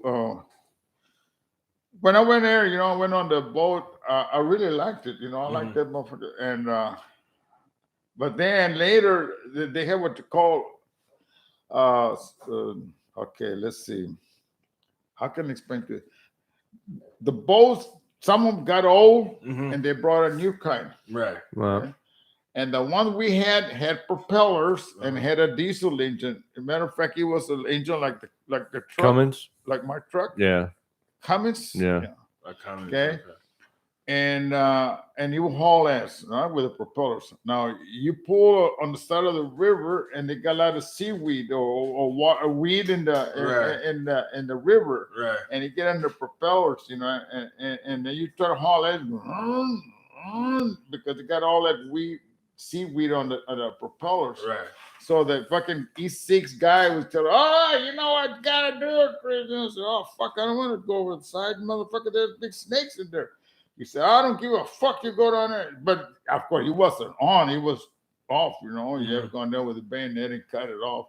And then I say, all right. He said, no. And he would go like. Then I get on board and haul ass. But I used to tell, how come you don't get those white boys to do? All of them all can't do shit, But I would always feel like he wanted to have a minority do it. Yeah, right. Get the fucking dirty job. Yeah, it's more appropriate. Yeah, exactly. And like you were saying about the white people, those the ones that were getting more awarded, right? More of a hero type thing, right. And you know what I mean. It was different times at the time. Very different. Yeah, really different. So what was it like you being from where you were from, and the first time you'd ever been outside of Texas was going to San Diego, and then you get there and you served with guys from all over the country. Yeah. So what were the different personalities like? Like what was, because you didn't have the internet and TV where you could see all these New York accents and all these different accents and everything. So you met a guy from Chicago. Back then, that was like almost that was like a dude from a foreign country to you. Okay, let me tell what they did too. So, like, let's say the boat, right? The boats, they'll be in a certain area where, like, how can I say, like a little, there'll be a village, Mm-hmm. and they had a lot of boats tied up there, and of Right. course they had a lot of Americans there. They would make sure there was no enemy there, right? Right. And we back out the boats in there, and we work on them, and put gas or put fuel and more ammo and all that shit. And they had the machine guns in there. They go like Right. that. And what I was trying to share about the boat that came on back after that, they should send us some more boats, modern type, and even like a jet ski. Right. The motors, Uh-huh. water goes in and comes on, and boat hauls ass. Right. Well, they go fast, okay, but the fucking machine gun there, 50s in the front, and it looks like it's got like a trumpet. You understand? Okay. Yeah. Like a little no, they're two like this. Uh-huh. Okay, but the barrel is not like this. It's got like a little like a trumpet. Right. Right. Okay, in the front, Mm-hmm. and then when you shoot, that motherfucker go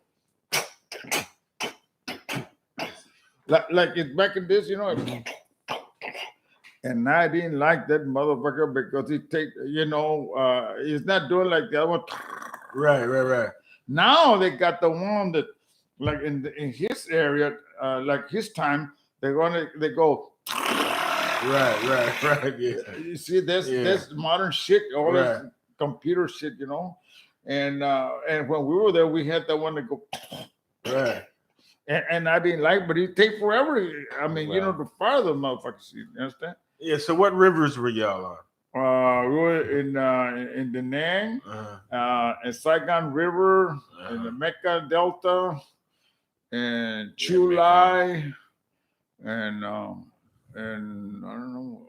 So what were some of the major conflicts you were there for? Were you there during the Tet Offensive at all, or no? Well, the Tet Offensive was in 1968, right? Uh-huh. Yeah, okay, and we were there, and of course, a lot of people got to be shipped out before that shit happened. Mhm. It was bad, motherfucker, man. They hit the Viet Cong from the sea, Right. from the south, from the north, and from Laos, and got them in the middle and wiped the fuck out of them. Right. Wow. Man, they made a lot of holes and pushed all those bodies in there, man. Yeah. Them, I'm talking the Americans. Right. I mean, because as many people as we lost, I mean, how many what's their casualty count even? Oh, it's like on their end, Vietnam. Who knows? For like the Vietnamese. I mean, those guys, I man, know. We were like 50. they were 60,000. something else, man. Like, I don't know how you describe it, but and I know there were some things where the hands were tied behind your back. There was things you couldn't do. Now, we could have nuked them or anything like that. But I kind of feel that we had a better chance to come out alive than those guys in Iran and Afghanistan and all that, because Iraq and where's it? Afghanistan. Because over there they're villages, right? Right. Like a little town. It's all hut, made out of rock or whatever. Yeah. And they got no place to hide. Right. And then these people too over here in Arabia and all this, if they catch you, they cut your hand off, man. Right. Or your fucking neck off, man. Right. They don't want to keep prisoners of war. Yeah, man. They don't keep prisoners of war. Yeah. And can you imagine being on your knees and they cut out? Oh, man, that's a son of I'd rather have a bullet than that shit. Yeah, I know, right? Much rather. Hey, I don't want Thea to get mad at me. Huh? I don't want Thea to be mad at me because they're saying Thea Mary. No, because they're worried. We're gonna be there. I'm gonna go. Well, what? Yeah, but they're worried that you need to be there. They worry that you might leave late and not miss it. They're saying don't come. No, but it's not tomorrow. The mass. I don't know. They're just worried that you're. What's tomorrow? Tomorrow's Saturday. What day is the mass? Saturday. What time? I don't know. You should know. Oh, the mass is about what time? I thought it was gonna be Sunday. I don't know. Maybe it's Sunday. I'm just saying. We can do this again. We just wanted to get our feet wet with you to get you going. But I don't want to get you in trouble because it's already going to be. We already been recording 2 hours already. Yeah. Close to 2.5 hours. We can do 5 hours on this. Yeah, we can go on and on. La vez va a ser tomorrow with Sunday. Right hold on. La vez va a ser Saturday with Sunday. Oh man.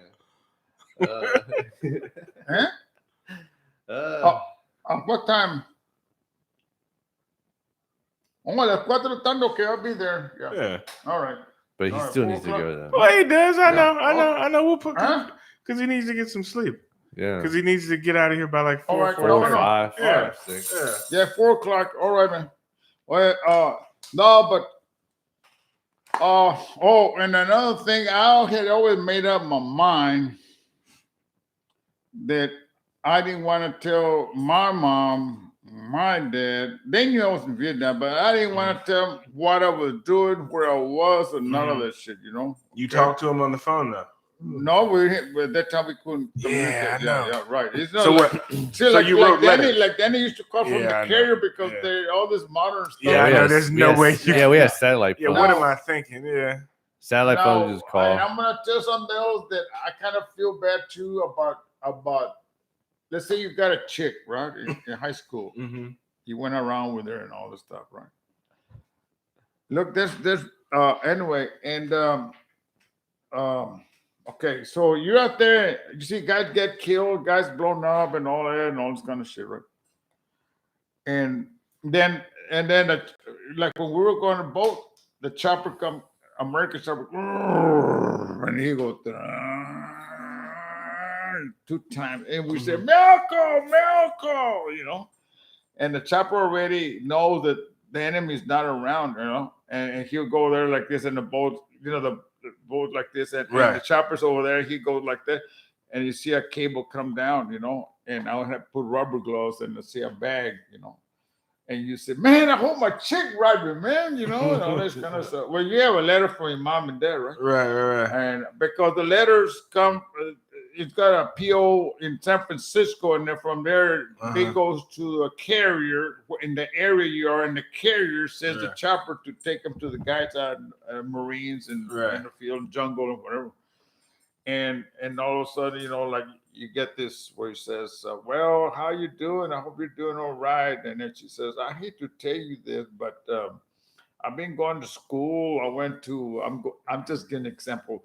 I'm going to Aggie Land over here, and I met this guy, you know, and he's real nice, and I just want to let you know that I'm going out with him, and matter of fact, I'm breaking up with you. You know? Yeah. Okay. And a lot of guys, man, start crying. I know they would, man. That's the last straw. Yeah. And because she's back home talking to the flat-footed guy that didn't push the issue. Yeah. They call it, and he ends up finishing last. Yeah, just flat-footed, bow-legged fools over there.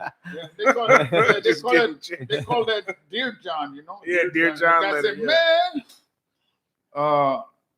And the shit's already going. It's already happening because you get the letter. It's like fucking probably like 6 weeks later. You get the letter way late. You had no idea. That shit's already. And that will really she probably already broke up with him again. And, that other chick that I was going around with, because your mom had broke out with it, I was going with the other chick, and she sent me a Dear John. Okay, and there was a lot of mud right there in the, where we were staying, and I went and go. And I got her picture that I had on the wall there where I was. It's a little boat. It's not that big. Put that motherfucker in there and go. And then all of a sudden, everybody starts shooting all this. What the fuck? They think we're getting attacked. And then they go, oh, I know who fired the first shot. I said, oh, shit, I ain't going to say shit, you know. And then when I came back, she asked me, she says, what'd you do with my pictures? I said, it's in Vietnam. And she says, how come you didn't give it to me? I said, I couldn't because it's graffiti right now. Yeah, right. Yeah. I know, it's confetti, yeah. Yeah, you shot the picture all up. Shut the fuck out of that motherfucker. I sure wish it was her, you know, but no, but anyway. So I wish it was her. I'm hungry. I'm really hungry. All right, well, yeah, well, we can do it again. I can't believe we got him to come for this time. I mean, it was happenstance. It got him comfortable. Next time we'll have better. See, more questions, more. I mean, he carried it well, though. Okay, like his mom, she knows I got her, and I was in the hospital and all that, right? Mm-hmm. But there's still a lot of shit that I'm not saying that it was kind of real graphic, you know. And there's a guy named Jones. He worked for General Motors, and he called me. He said, "Hey, Chris, So what? He says, how come nobody knows about all the shit we did? I said, hey man, don't say all that shit because I don't think it's not a good thing to talk about us. I said, and but I don't know. We never thought we were gonna do that kind of shit. I said, but to me, I didn't give a fuck. And he said, and then I had a guy that was in the boat. As a matter of fact, his name is oh shit, Nichols, Randy Nichols, and he grew up in the Kirby area, and his wife works over there by Home Depot on Beltway 8 over there by Bel Air. Okay, but she works in an insurance company. Right. Well, anyway, I don't know how in the fuck he was here and I'm here, right? And he, how I found out about him, we went on a reunion to San Antonio. Okay, San Antonio reunion at a nice place at the Riverwalk and everything.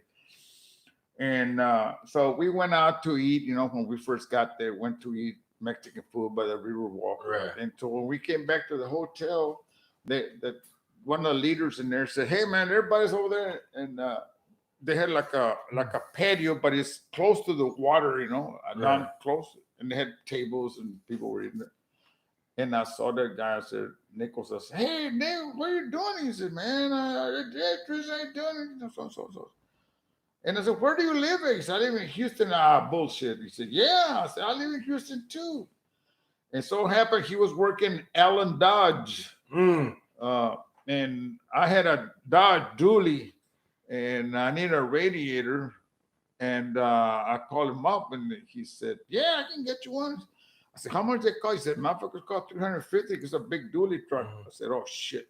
He said, "But I get a price for you, man, because I buy the part that to the dealer, to the other words, where you take your car to the dealer, right? Yeah. And the dealer buys it, and of course he makes a lot of money on that fucking radiator." And I said, "How much is it gonna be?" He said, $100, $105, $115, $115. I said, "You can do that for me?" "Yeah, man, goddamn." And so later, his wife called me and said, "Hey, Tristan," he says, "I just gotta let you know, Randy is real depressed." Yeah, but no, it was another word like when you just go in here and turn the lights out and sit over there and isolate himself. Doing that, what do you call it, like that? Rocking back and forth. Yeah, but what do you call that?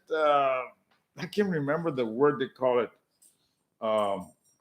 Like he didn't want to go out. He didn't want to watch TV. He just sat there like that. And he said, "Oh, depressed." And he said, "Yeah, real depressed, you know." And I said, "Well, let me see if I can move him." And I went over there. She told me, "Well, he'll be there in the morning. What time you're gonna come over?" And I went over there, and it's over the Southwest Freeway where he lives. And so I went over there and I said, "Hey, Randy," I said, "let's go eat Mexican food." "Okay." He went. And then he said, "God damn, Tristan, we did a lot of shit over there, right?" And I said, "Yeah." I says, "But I'm trying to forget it, man, but I can't forget it." I said, but I'm just trying to live, you know." He said, "Well, I don't feel like doing anything, man." Okay, well, right. And so I took him to the VA, right, to get help. And he went inside talk to a psychiatrist. But I couldn't go in here with him because they have a private doctor and patient, and you can't be in there hearing what. Right. So I waited for him out there in the lobby, like in the chairs right there. And he came out, and I said, "Did you tell him that you're real depressed and you're thinking about all this shit that happened over there?"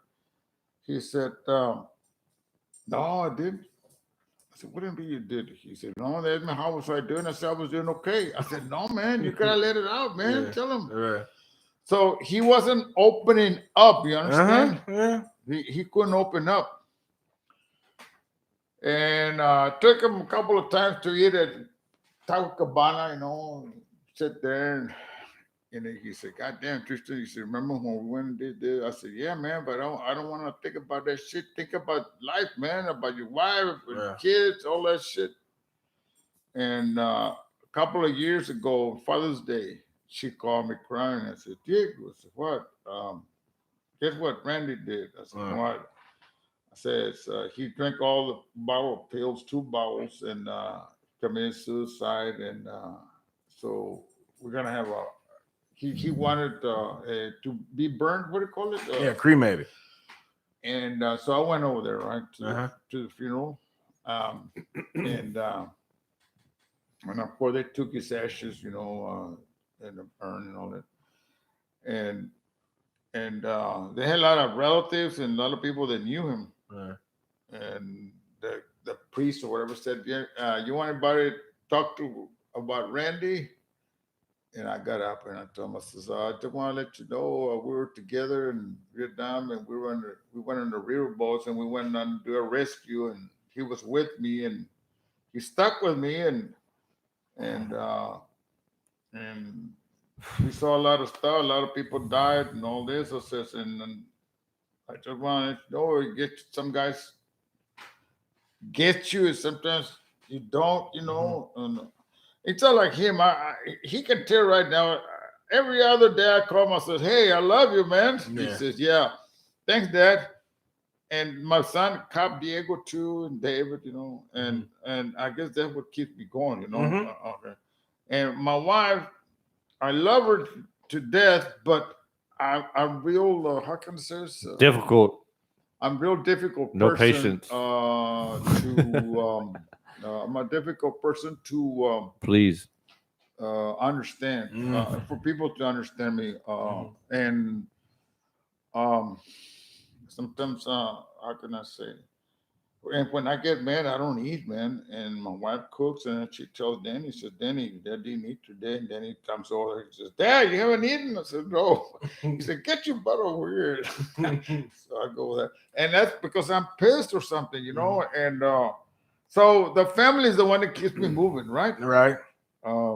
And I wouldn't want nothing to happen to him, to Diego either. And then I have a wife that's real. She's a good saint wife to me, man. I'm the one that is fucked up. You know what I mean? Hey, that's a very honest statement. That's a very honest statement. That is so self-aware. Yeah. That it's not even funny. But then she says, you give me a hard time all the time, Diego, and all that. But I promised her one thing. I said, look, you're my wife. I got 3 boys. I got 3 grandchildren. I said, yeah. But I'm never gonna hit you, abuse you, kick her or something, knock her down or something like that. I don't. Okay. But I do, and I'll be honest with you. Like say, it's just like me going to a priest, right? Tell him my sins. That sometimes I say bad words to her, and I'm married to her. And I told my wife.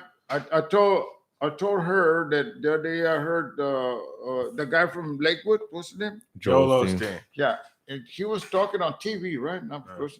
He said sometimes couples will not, the man will not abuse the woman by putting his hands on her and knock her down and hurt her, knock her teeth out, but he'll say words that's even worse than that. Yeah. And that's me, And when I say something, I hurt her feelings. Then I come back and I says, can we start over again? She says, sure.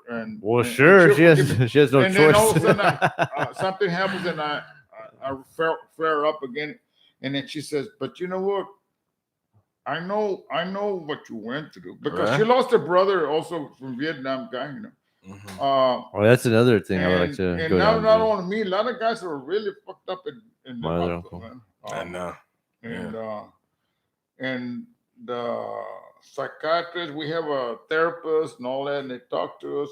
And our gripe is the veterans are that these people, good-looking psychiatrists, females, they went to college, they got a degree, right, And they're here sitting there like you, trying to tell us, but forget this, forget that. I said, yeah, but you were not there. Yeah, you went to school and you looking at the books. You were not there when you see a guy all open up and no arm and nothing, and he's yelling in pain. Yeah, he's still alive. You didn't see that, you know. You didn't see that. It's traumatic. It's not normal.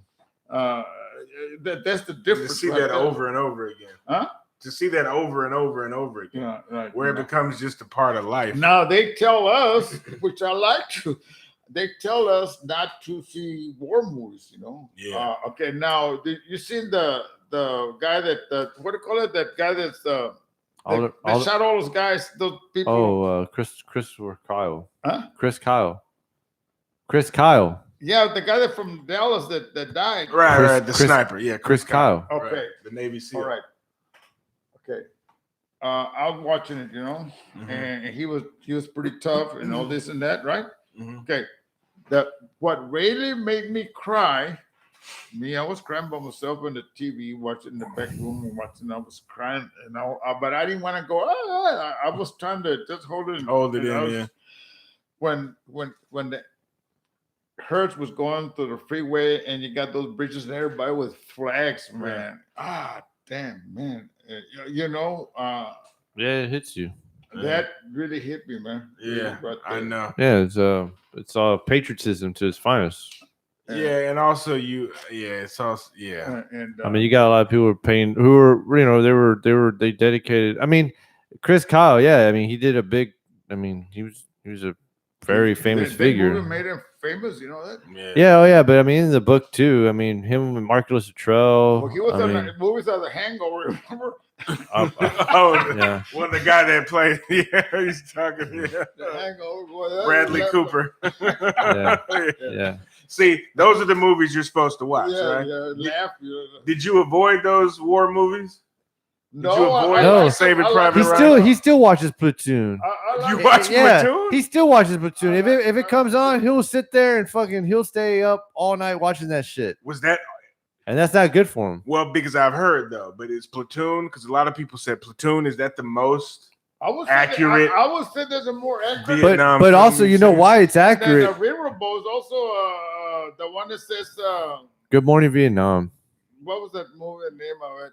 Apocalypse Now. Oh, Apocalypse Now. That one, and and then about maybe a year ago, we went to Schulenburg, between San Antonio and Houston, right? At a stadium, baseball stadium.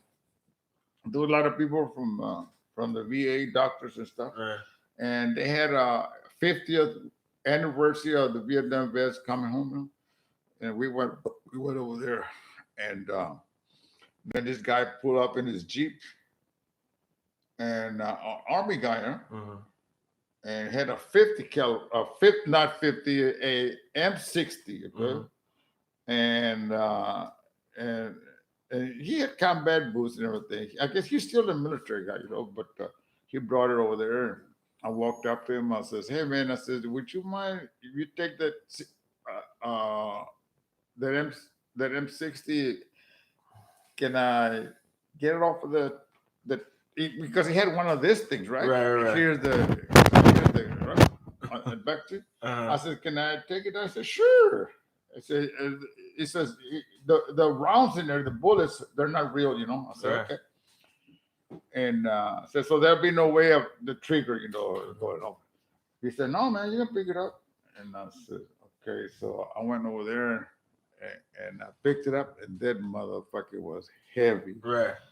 And I said, "You know, man, when I was over there, it wasn't heavy." He said, "No, because you were fighting, man." Yeah. But here, you know. Yeah, you had that adrenaline. You wasn't heavy at all. Yeah. And he said, "You fired it?" I said, "Yeah, I fired it." And then I have a guy, his name is Marty. He's an airborne. That motherfucker, man. When they landed, one chopper here, one chopper there, one chopper there. The first one that was his, he got down, and he had his M16, and the Vietnamese were walking down the field, coming over towards the guys that were just landing. and the choppers couldn't land that fast to get the guy. So just about maybe 20 or 30 were there, and there were about 150 of them were here. Mm-hmm. And Marty said that he got his sixth, and went towards him and shot the guy with a 60. Mm. The guy that was coming towards him had a 60, and he killed that motherfucker. Went and got his 60, and then started chopping all the other guys. I'm talking about the North Vietnamese. Right. And then he got hit in the leg, and he kept on and on and on and on. And we always say that he deserved the Medal of Honor, but they didn't give him. And he's a Spanish guy, you know, Marty, and when he goes to the clinics there at the VA, the women that work behind their desk, they're real shitty, right? They say, "You come here again? What do you want now?" And all this shit, you know. And they're not supposed to say that. And somebody heard one of the ladies say that to him, and she said, "Don't you ever say that to him. You don't know what he did over there." Right. He went 5 tours, you know, and he's got a lot of shit in there, you know, on the chest. And so we're pretty buddies, you know, good buddies. And so, like I say, and I still wonder, I said to myself, when am I going to see the daylight that I can be a real perfect person? Because I love life and I love people. And like I was saying, this one I have no gun because I don't want to shoot nobody. Yeah. I want a lot of people alive, you know. Have you not had a gun since then? No. Well, we got a shotgun, but I have it at the house, at the closet, you know. Right. And but I wouldn't, you know. And then like when I come here on Christmas, then I hear this mother go. Yeah, it brings me back. I said to myself, "Son of a bitch!" That fucking sound like the shit was over there again, man. Yeah. You know. Brings back bad memories. And so okay. We gotta go. Okay, yeah, but go. You know, but I feel no. But what I was just gonna say that I feel that I did my part, you know. Yeah. And and another thing, did like the best you could. I have gone to Pasadena. Pasadena, right? That's Pasadena, right? And when I got out, I hang out with this guy, airborne. Man, this big husky guy, kind of big buckle cowboy type, you know? Guy. Yeah. Spanish guy named Vela. Went drinking with him and all that. You know, went over there at the bar and somewhere Strawberry somewhere. Okay. With all these rednecks over there. Yeah.